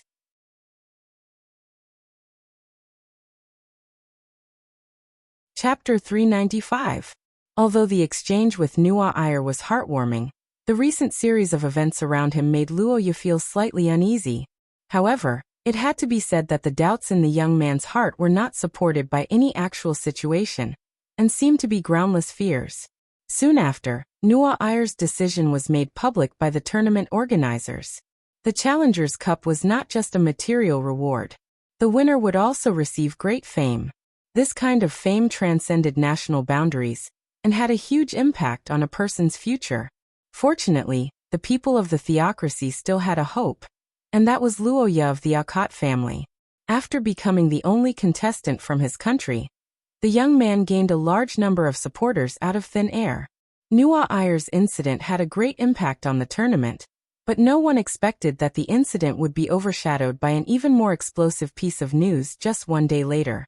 Edward of the Grey Rose, who was one of the favorites to win the tournament and ranked second among the seeded contestants, was defeated by Williams. The Heart Sword was unleashed by Williams for the first time in this match. Its effect was shocking, especially the final scene where the blade flew like a meteor and broke through Edward's heavy defense to cut him in half. This caused the audience to cheer. The second level 3 source level contestant in this year's Challengers Cup. Such news almost instantly caused an uproar in the entire tournament, because this was the first time there were 2 level 3 source level contestants in the same tournament since the Challengers Cup was held. Under such an atmosphere, phrases such as Genius Knight began to appear one after another. Williams' name caused a great uproar, and his popularity soared like a rocket. He became the favorite to win the tournament. Xia Luo's golden soul could attack and defend freely, but in the face of overwhelming numbers, it did not have enough destructive power. Although Xia Luo's gem curse could make up for this, it was obviously inferior to Lilian's summoning speed. Perhaps due to the relationship between the two countries, Luoya could see that Lilian did not go all out in this battle. Instead, she used a battle of attrition to achieve victory. However, after this last match, the top 4 contestants of the Challengers Cup were officially decided. These 4 extraordinaires were about to compete for the honor of being at the top of the younger generation. But in Roha's eyes, this was especially strange because from his point of view, this was a match between siblings. Thus, under the gazes of everyone in the arena, the 4 of them began to draw lots for their fates. However, the results left the audience both happy and worried. Group 1, Group 2. When such a result appeared on the screen, the battle arena was in an uproar. The audience of Saint Maester cheered in surprise, cheering for Luoya's luck. The audience of the theocracy was excited, as were the members of the Blue Rose faction and the supporters of Luoya. On the other side, the fans and students of the Austin Empire, as well as the audience who supported Williams, were somewhat worried. After all, no matter how they looked at it, the opponent who was also at the 3rd level of the source rank was a strong opponent. Before the final match, Lilian naturally did not want to fight with Luoya.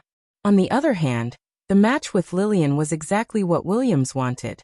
After all, she participated in the Challengers Cup to prove that she was stronger than the people around Luoya. The moment she passed by Luoya before leaving the arena, Lillian said so to him in an imperceptible voice. The young man smiled. After drawing lots to determine the number of matches, the 4 final contestants left the arena respectively. The battle arena was sent off with cheers and applause. Everyone knew that no matter who won or lost, they would definitely become the leaders of the younger generation. I'll be leaving first. Remember to bring the trophy with you when you come back.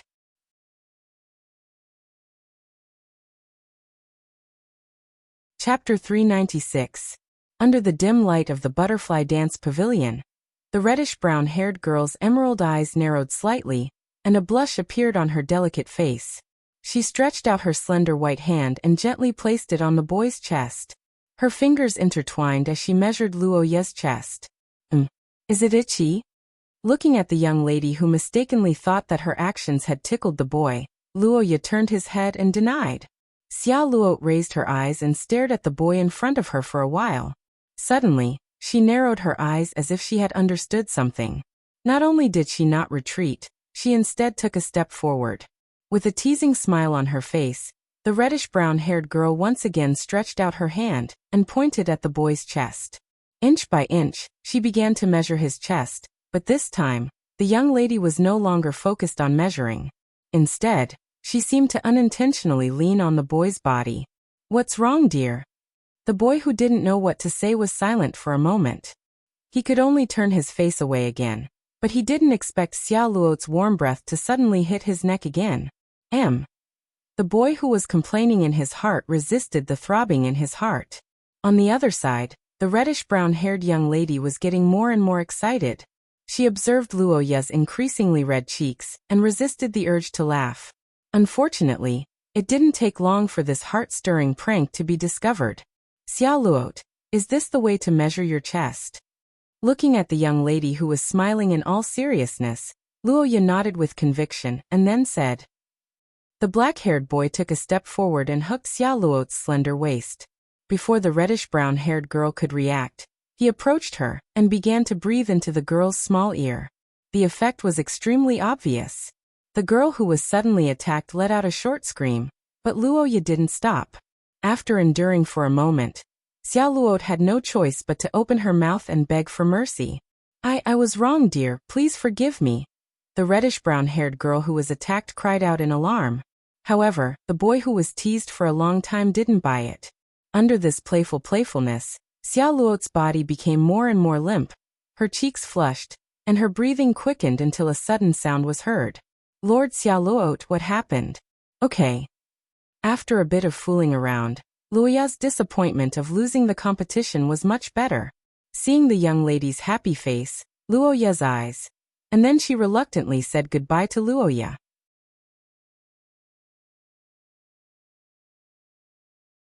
Chapter 397. After the duel with Teresa, Luoya went off the stage to check his body according to the competition procedure. Another fierce battle began in the arena. But what the young man didn't expect was that when he returned to the stage after finishing all the checks, the arena was already in an uproar. Venue number 30. As a battle of spells, although the Challengers Cup added various secret realms in order to enrich the types of venues, the most basic arena still existed, which was this arena number 30. But one had to admit that even though the arena in the Leinster Battle Arena was relatively spacious compared to other places, it was still too small for the two of them right now. Although there would be spell protection around the arena, due to the spectators, in order to avoid major accidents, the rules stipulated that anyone who stepped out of the arena would be judged as the loser. Besides, Lillian wasn't the only one who stepped out of the arena, but her summoned creatures as well. The noisy shouting in the arena continued, and there was obviously a fierce debate on the side of the tournament organizer. The higher-ups of the Austin Empire strongly requested for a new venue for the sake of Her Royal Highness, which led to the match not starting yet. But after a long discussion, the tournament officials decided to uphold the original result of the draw. 1 second, remember. Antonio was at the top of the Extraordinaries, the long-established speaker of the country of scholars, and the headmaster of St. Freya Academy. His position in Xia was extremely high, and no one dared to challenge him. especially when his actions were completely in line with the rules of the tournament. In the arena, Lillian's Magician Legion was basically crippled, and the knights didn't have enough distance to charge, so the combat troops she chose to use were a small-scale, high-quality combination. William's tactic was even simpler, and that was to force Lillian to step out of the arena. In the arena, Williams began to attack without caring about the consumption of his spell power. The surging spell power turned into a tide of light through the skill of the Heart Sword, attacking Lillian endlessly on the opposite side of the arena. The final result was as expected. After the end of the match, the live audience who saw the result of the verdict began to talk about it. There were rare complaints about the competition. After all, in everyone's opinion, this match between three source-grade players should be the most exciting battle in the entire Challengers Cup. But now, it seemed that it wasn't even as satisfying as Luoya's match. Especially the audience from the Austin Empire, many of them were furious. The moment Lillian saw Luoya, she was taken aback and her stern expression softened a little. After informing the staff around her, Her Royal Highness walked over to the young man with an apologetic look on her face. No, this battle has nothing to do with Senior Sister's strength. It's because of the venue. Hearing Lillian's self-reproach, the young man fell silent. For a moment he didn't know how to comfort the young lady. Really, you really know how to find excuses for me, the black-haired young man said with a smile on his face. Lillian could not help but curl her lips as well. She closed her eyes and let out a long sigh of relief, before turning to the young man and reminding him. All right, I understand.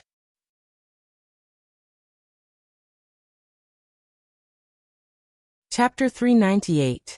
On the Santa Freya commercial street at night, under the streetlights, the black-haired young man looked at the words in Teresa's notebook, and fell into a daze for a moment. Such words reflected in the young man's eyes made Luoya confused and at a loss at what to do at the same time.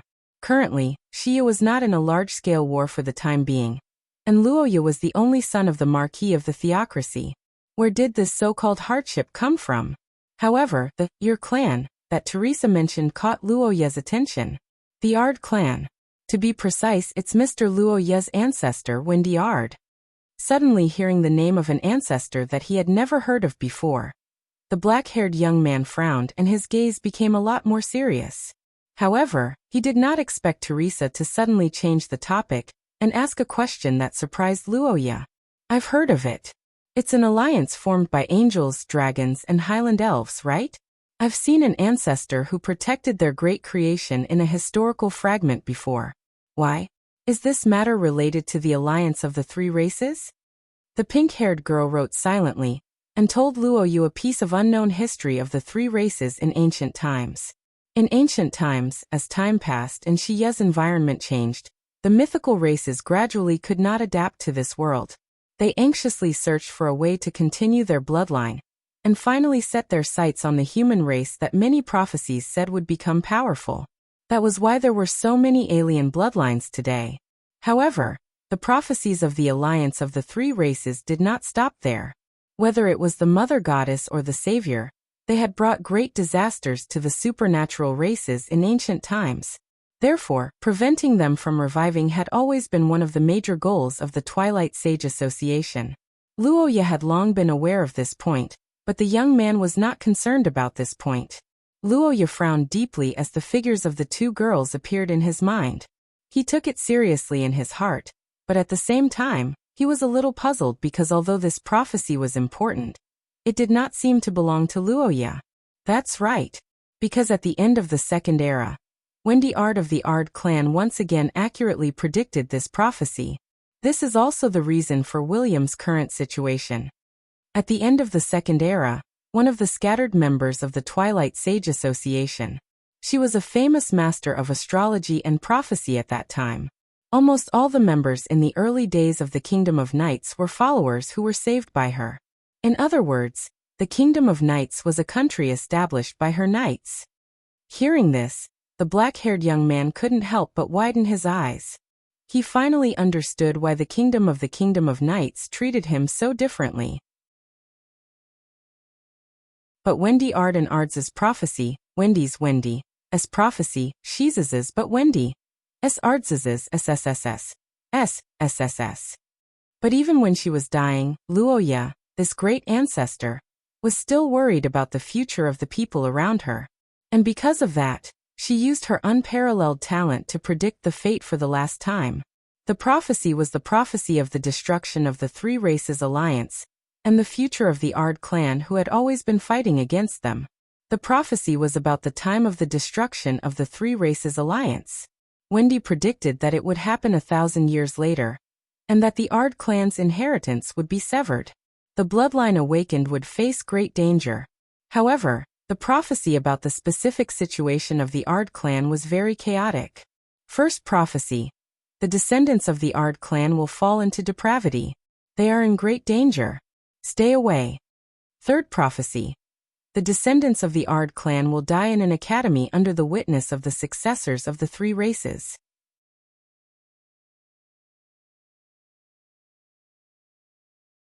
Chapter 399. Do you feel guilty about this to me? Normally, the natural awakening of your clan would make the user of the Shadow Warrior armor feel something and take action. But for so many years, Williams didn't feel anything.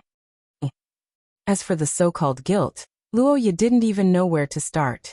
After knowing the series of things about Williams, Luoya, who got a death exemption, didn't feel happy. Instead, he was angry. But he had to admit that he actually understood the Ald clan's approach rationally. Was the Ald clan wrong? From their point of view, they weren't wrong.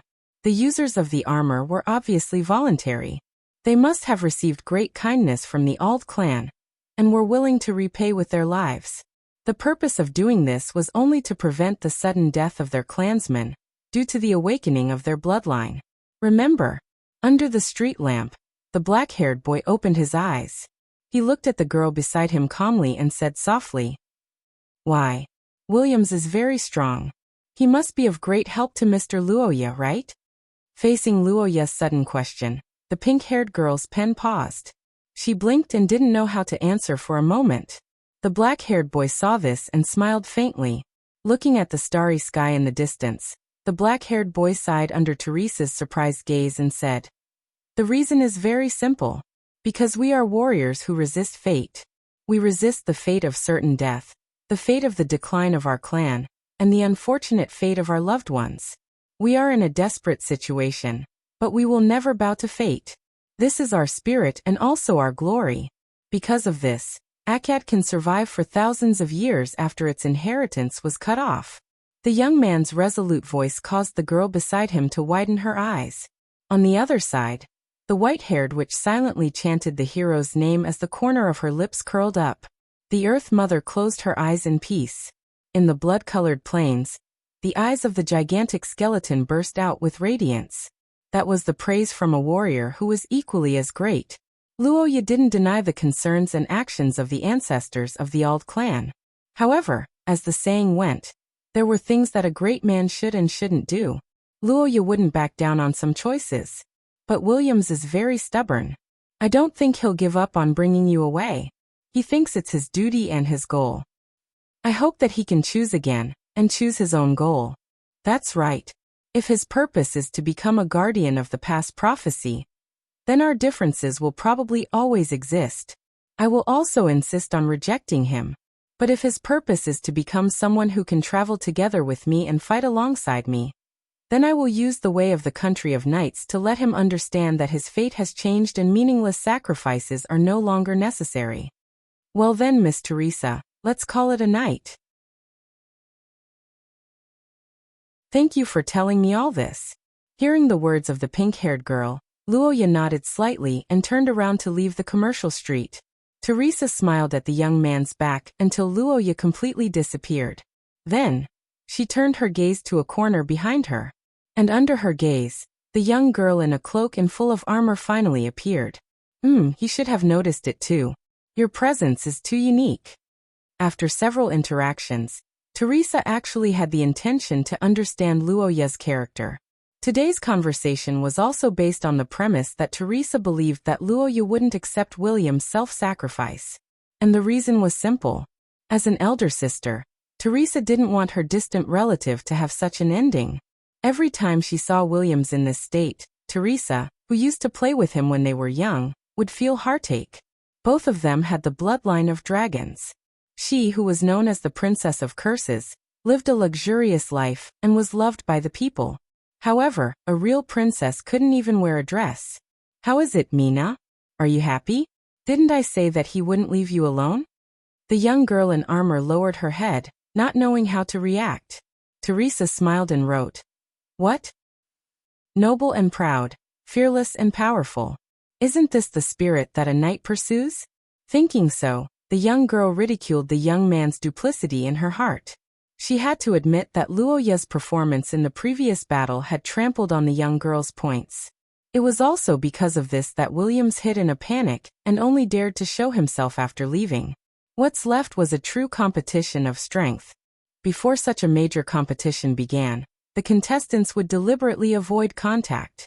On one hand, it was to prevent being accused of colluding to manipulate the competition. On the other hand, private contact could affect the fighting spirit of both sides, thus affecting the results of the competition. In the eyes of the young man, this was no longer just a competition for the championship of the Challengers Cup. It was also a competition to prove his beliefs and strength.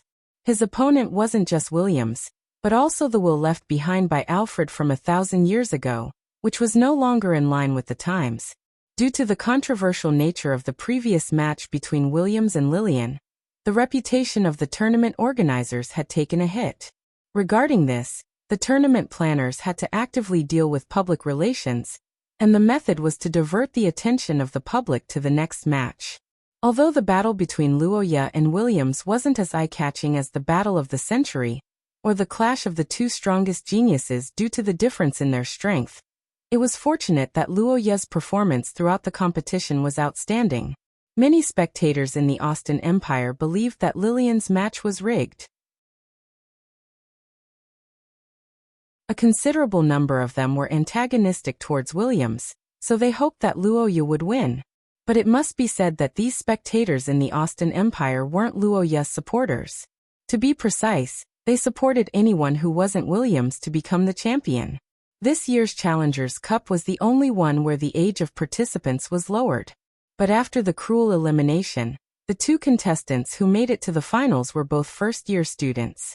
This became the biggest explosive point of the competition. The meaning of the words golden generation could be said to be quite significant. In history, those who were crowned with this title were the heroes of the generation who led the race through the crisis when mankind was facing a crisis. In the current situation where the alien race was in danger, this word represented the future of mankind. The promotion of the championship title made the entire competition even more important. The news media, the people of Leinster, the spectators from all over the world, and even the official teams of each country were a little restless. They began to stand on the side to create momentum for the contestants they favored. Under the notice of the casino and in front of the bar counter in the tavern, all kinds of disputes continued. In the Leinster Battle Arena, more than 100 contestants who passed the preliminary round had gathered again. They were waiting in the spectator seats to see who would become the champion of the younger generation. In the commentator seats, the officials of the theocracy and the country of knights were also nervous. Of course, they hoped that their countries would obtain the final honor. At the highest point, Antonio's face was calm and the corners of his mouth were curled up in a smile. Under everyone's expectant gaze, the opening music played and the final curtain slowly opened.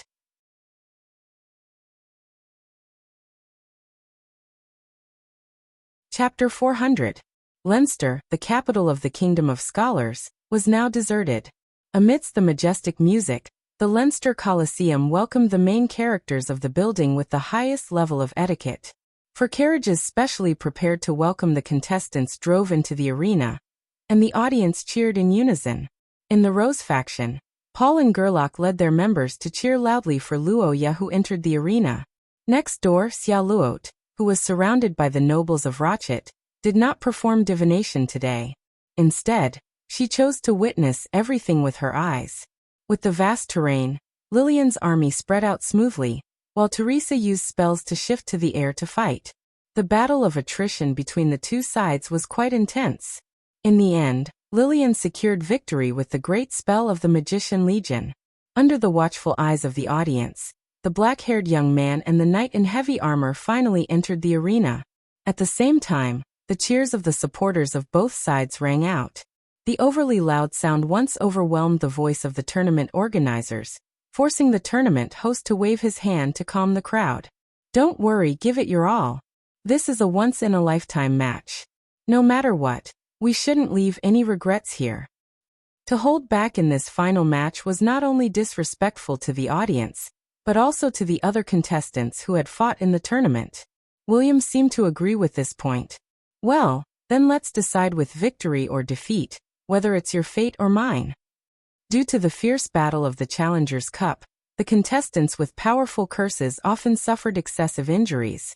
The tournament organizers generally increased the substitute curse beasts for both sides in the final to ensure safety. Therefore, in this game, the substitute curse beasts for Roja and Williams increased from 5 to 10. Antonio, who was wearing a robe, glanced at the two below and smiled. Then he held up the crystal ball and spoke under the nervous gaze of the audience. As soon as he finished speaking, the scene in the crystal ball constantly changed and finally stopped on a crimson land. Oh! Scorched mountain range. The climate was hot, the land was crimson, and there was almost no vegetation. Therefore, it could be said that there was no decent hiding place. To some extent, the situation was somewhat similar to the battle against Gelt. There was basically no opportunity to ambush the enemy. Therefore, there was only one tactic left to be used, a head-on confrontation. Fighting spirit burned silently in the hearts of the boy and girl.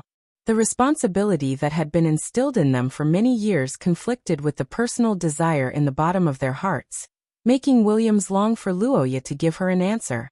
The black-haired boy had long since made up his mind to break William's shackles with his own hands. The dregs of the old era should be removed, and the people who were bound should be liberated. And the beginning of all of this was this moment, this very moment. Sword intent. This was something that Luoya had never felt before. But now it was really displayed in front of him, making him feel an enormous pressure. Under this pressure, his body began to produce hallucinations.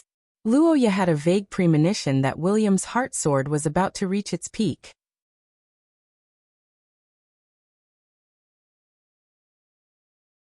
Chapter 401. Trump cards were the most important factor in a supernatural being's battle. This was because it was generally difficult to determine the outcome of a battle using ordinary spells. Only unexpected abilities or battle tactics would be able to deal a decisive blow. Although this statement was too absolute, it showed how important trump cards were to extraordinaries. And powerful extraordinaries such as Xia usually had 2 trump cards. Different source substances often led to a decisive difference in the way extraordinaries obtained their power. This difference was more inclined towards growth. Most of the time, it did not affect the battle as much as imagined. The thing that really affected the battle the most was the bloodline.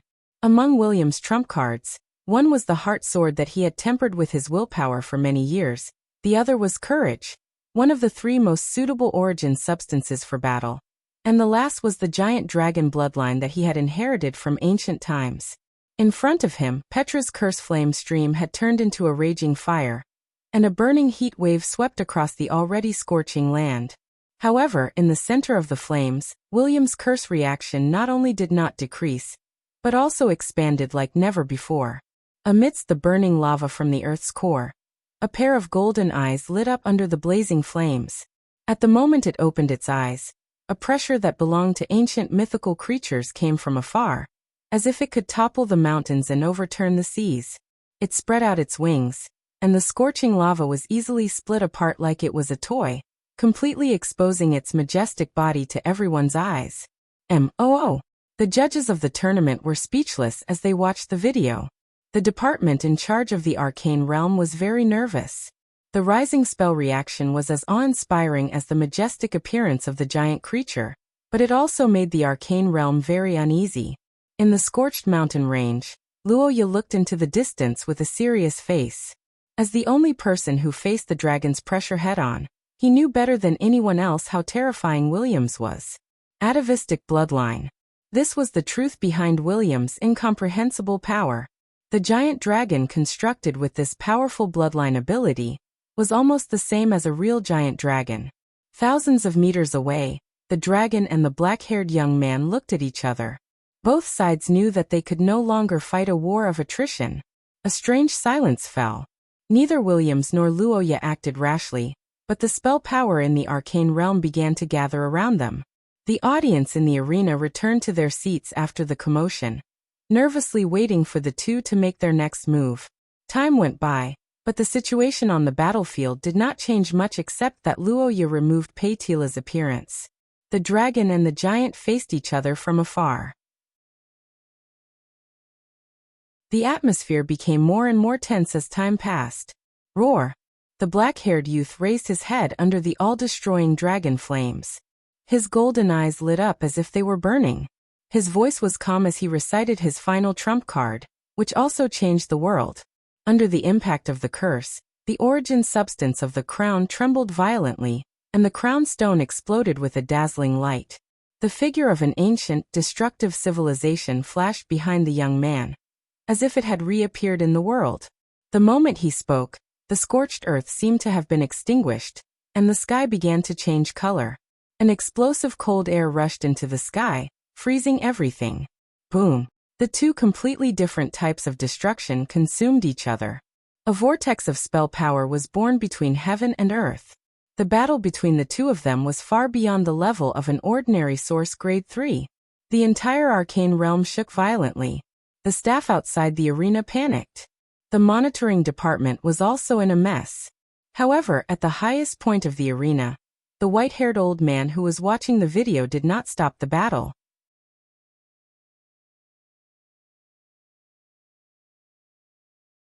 Chapter 402.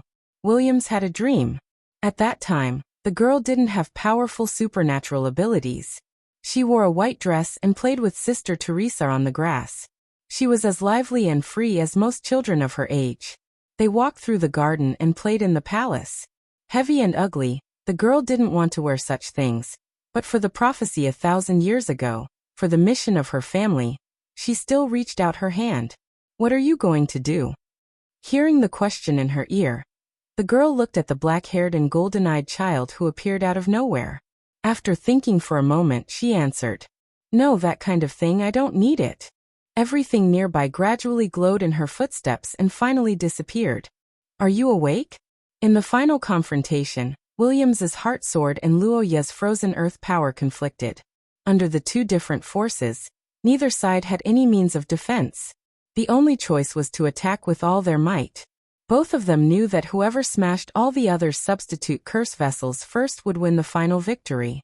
The long sword in the armored knight's hand cut deeply into the boy's shoulder, and the blood splattered on his cheek. On the other side, Luoya's hand touched Williams's armor and completely froze it.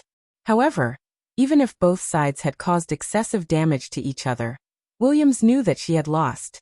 At the last moment when the sword cut into her body, Luoya endured great pain and froze her blood.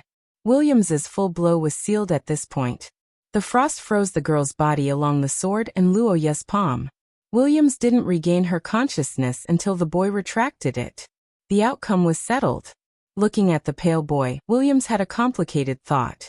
She didn't know why she wasn't annoyed, but she felt a little relieved. On the viewing platform, the officials of Pender were dumbfounded. Antonio smiled and didn't say anything. And in the corner, the pink-haired girl was excitedly wiping the corners of her eyes. She knew that the moment his identity was exposed, William's fate had already changed. Looking at the girl's heroic and delicate face at this moment, Luoya's golden eyes widened slightly, then she smiled helplessly. "What is it? Gender is not important to me. My goal is to complete my mission. But when it comes to stubbornness, you are the one. You should cherish yourself more." That's true. Name? No matter how I think about it, the name Williams is fake. What's your real name? Wilhelmina. Well then, Wilhelmina Coburnat, as the victor of the duel and the successor of the Auld family, I solemnly inform you that the task of the vow is over. You don't need to sacrifice anymore. You can take off your heavy armor, and you don't need to hide your true face anymore. Your fate is no longer dependent on me, and everything doesn't have to go according to plan. You are free. From now on, your life will belong to you. Hearing Luoya's calm words, the young girl's eyes slowly widened. Thousands of emotions surged into her heart in an instant. She wanted to say something, but she didn't know what to say. What if? I don't want to change anything. I see. The girl who listened to his suggestion smiled. In the next moment, the two figures disappeared in the light and returned to the familiar battle arena.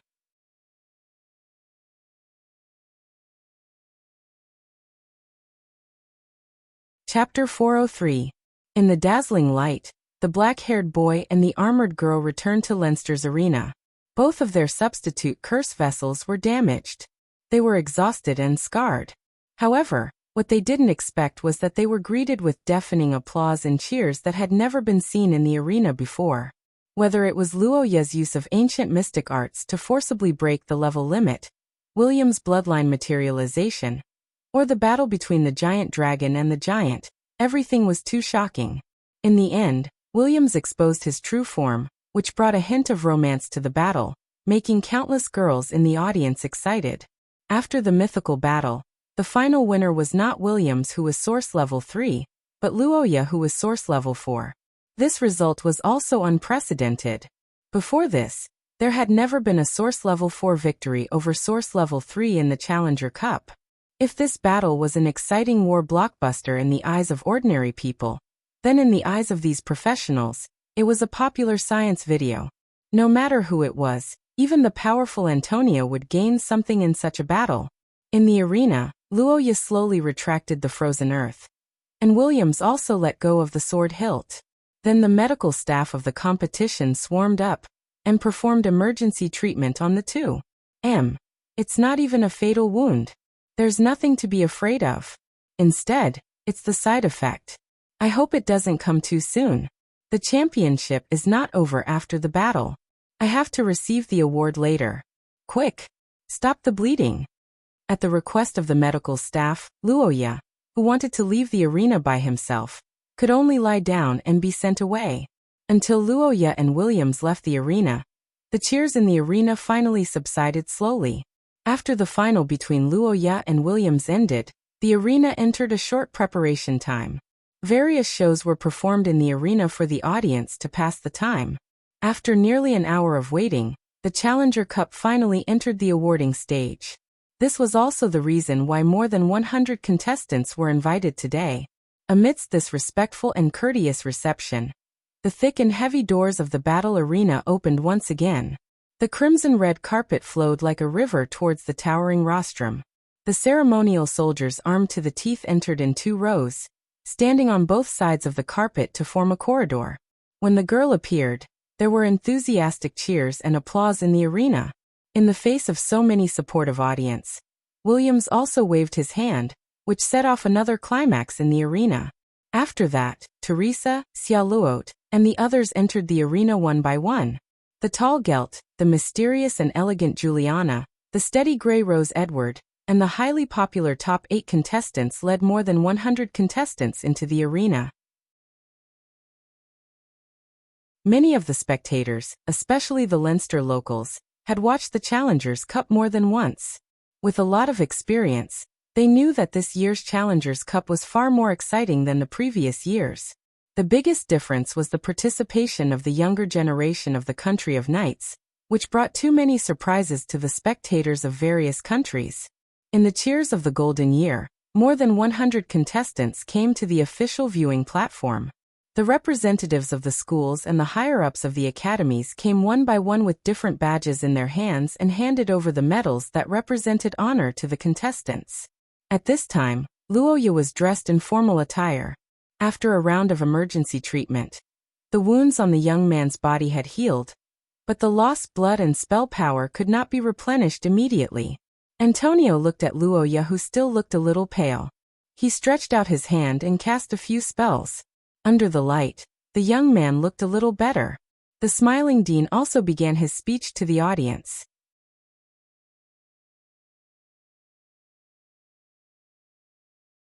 Chapter 404. On the hospital bed, the black-haired teenager was slightly stunned when he heard the system prompt. He didn't expect that at the last moment when the blessing of the goddess of fate was about to expire, it would actually work again. Ding! At the celebration banquet. Silently stare at Williams for more than 15 seconds at a time when the other party is aware of it. Looking at the new suggestion, the black-haired teenager's expression became strange. Although according to past experience, Luoya would follow the suggestion, he had to admit that the suggestion this time was a little impolite. It was fine if it was a guy, but a girl? No, staring for 15 seconds, a guy seemed to be even worse. The goddess of fate's suggestion was originally set to save Estrella. Although the teenager had encountered many accidents along the way, he basically got good results under her suggestion, and steadily moved toward his goal.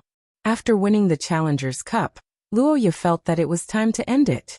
It was not uncommon for St. Freya Academy to hold a celebration after winning the Challenger's Cup.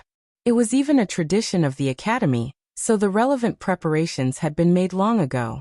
After 3 days of waiting, the students in the Academy could not wait any longer.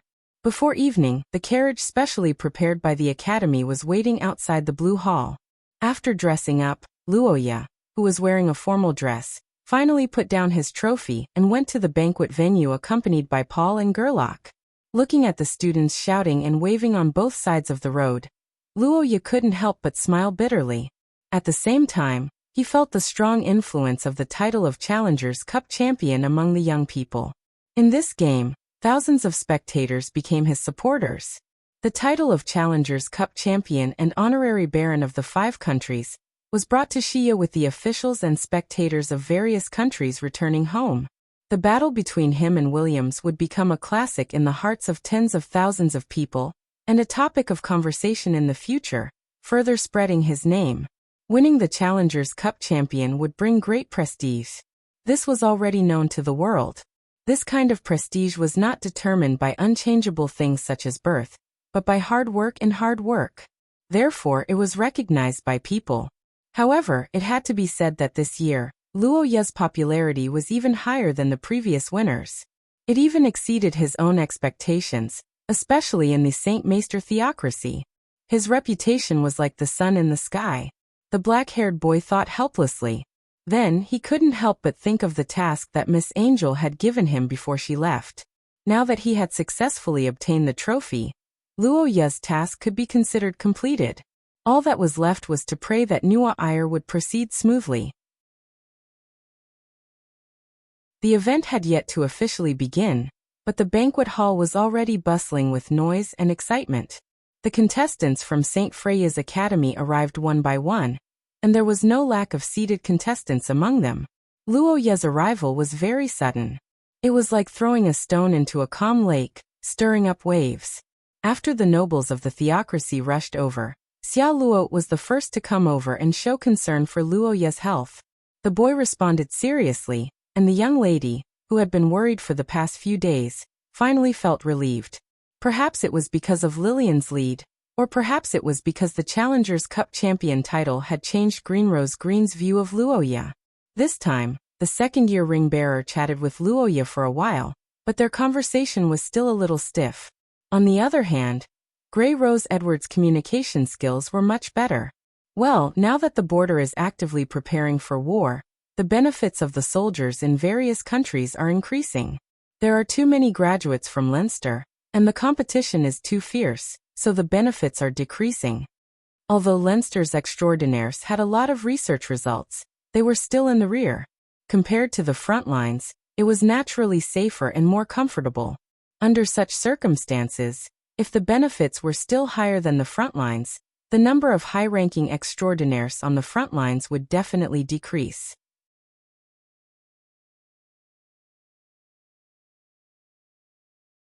Chapter 405. For Teresa, events such as banquets were troublesome. Therefore, when she was in Pender, Teresa always had a special spokesperson by her side who could read her words in real time. But in St. Freya Academy, where only the students themselves were allowed to enter, the pink-haired girl had a hard time communicating with others, especially when the person she was communicating with was a highly sought-after character. Looking at the notebook in front of him, the black-haired boy was stunned for a moment. then looked down at the girl who grabbed the hem of his shirt. After understanding the girl's difficulties, Luoya waved his hand to reject Paul and the others who were calling for him, then brought the pink-haired girl to sit at a table so that Teresa could write. Mr. Luoya, thank you for helping Williams. Maybe that is true, but it is also a fact that your help changed Williams' fate, so please accept my thanks as her sister. The black-haired boy turned his head to look at the knight who was surrounded by fans in the distance and sighed. The pink-haired girl could not help but blush. Teresa waved her hand to express her denial, then wrote with some guilt. Is there a problem with that? Using her? This understanding is too strict. In my opinion, it is the opposite. Miss Teresa trusts my character, so she told me everything. Isn't that the case? Hearing Luoya's question, the pink-haired girl widened her eyes slightly. She thought for a moment, then nodded with a blush on her cheeks. Thank you for your understanding, Mr. Luoya. What should I do? About this, I'm afraid that Mr. Luoya will have to ask her personally. The students who were originally running around in a mess stopped talking and greeted Antonio, who was dressed up. Teacher Chris also looked radiant today. A group of teachers entered the banquet hall and walked to the end of the hall and to Luoya's side amidst applause. Fortunately, I did not disappoint you. After all, there are not many opportunities to surprise the dean. Antonio's face was full of smiles as he sighed in admiration of the younger generation. Then, he solemnly announced the official start of St. Freya's celebration. At the same time, hundreds and thousands of cursed fireworks rose into the sky, and grand music played at the same time. From the banquet hall to the square outside, the excited students cheered continuously. The celebration was in the form of a meal. The food was provided by St. Freya Academy, and the drinks were paid for by Leinster City Hall. Under such circumstances, eating and drinking was inevitable, or rather, most of the celebrations in Shia were like this.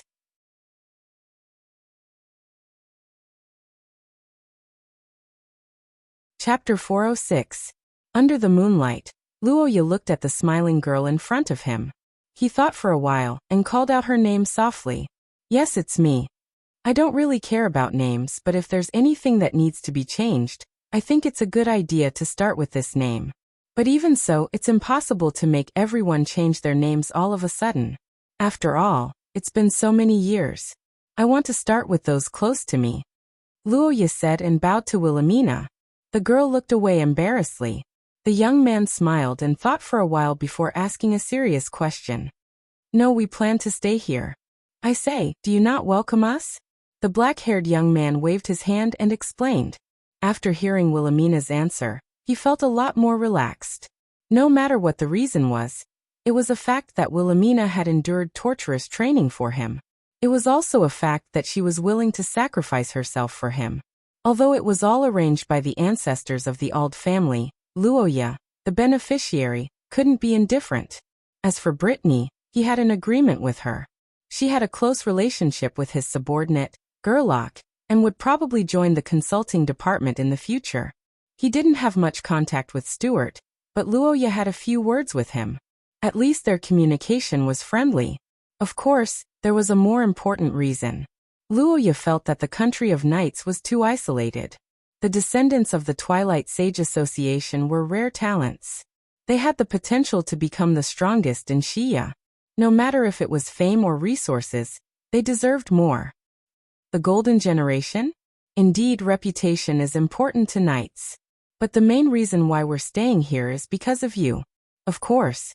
After all, the third prophecy exists. Although you said that it's no longer effective and you don't want to leave, we're still worried about leaving you here alone. It's not just me. The 7 of us made this decision together. After hearing this, Luoya blinked in surprise. Suddenly, he felt warmth in his heart.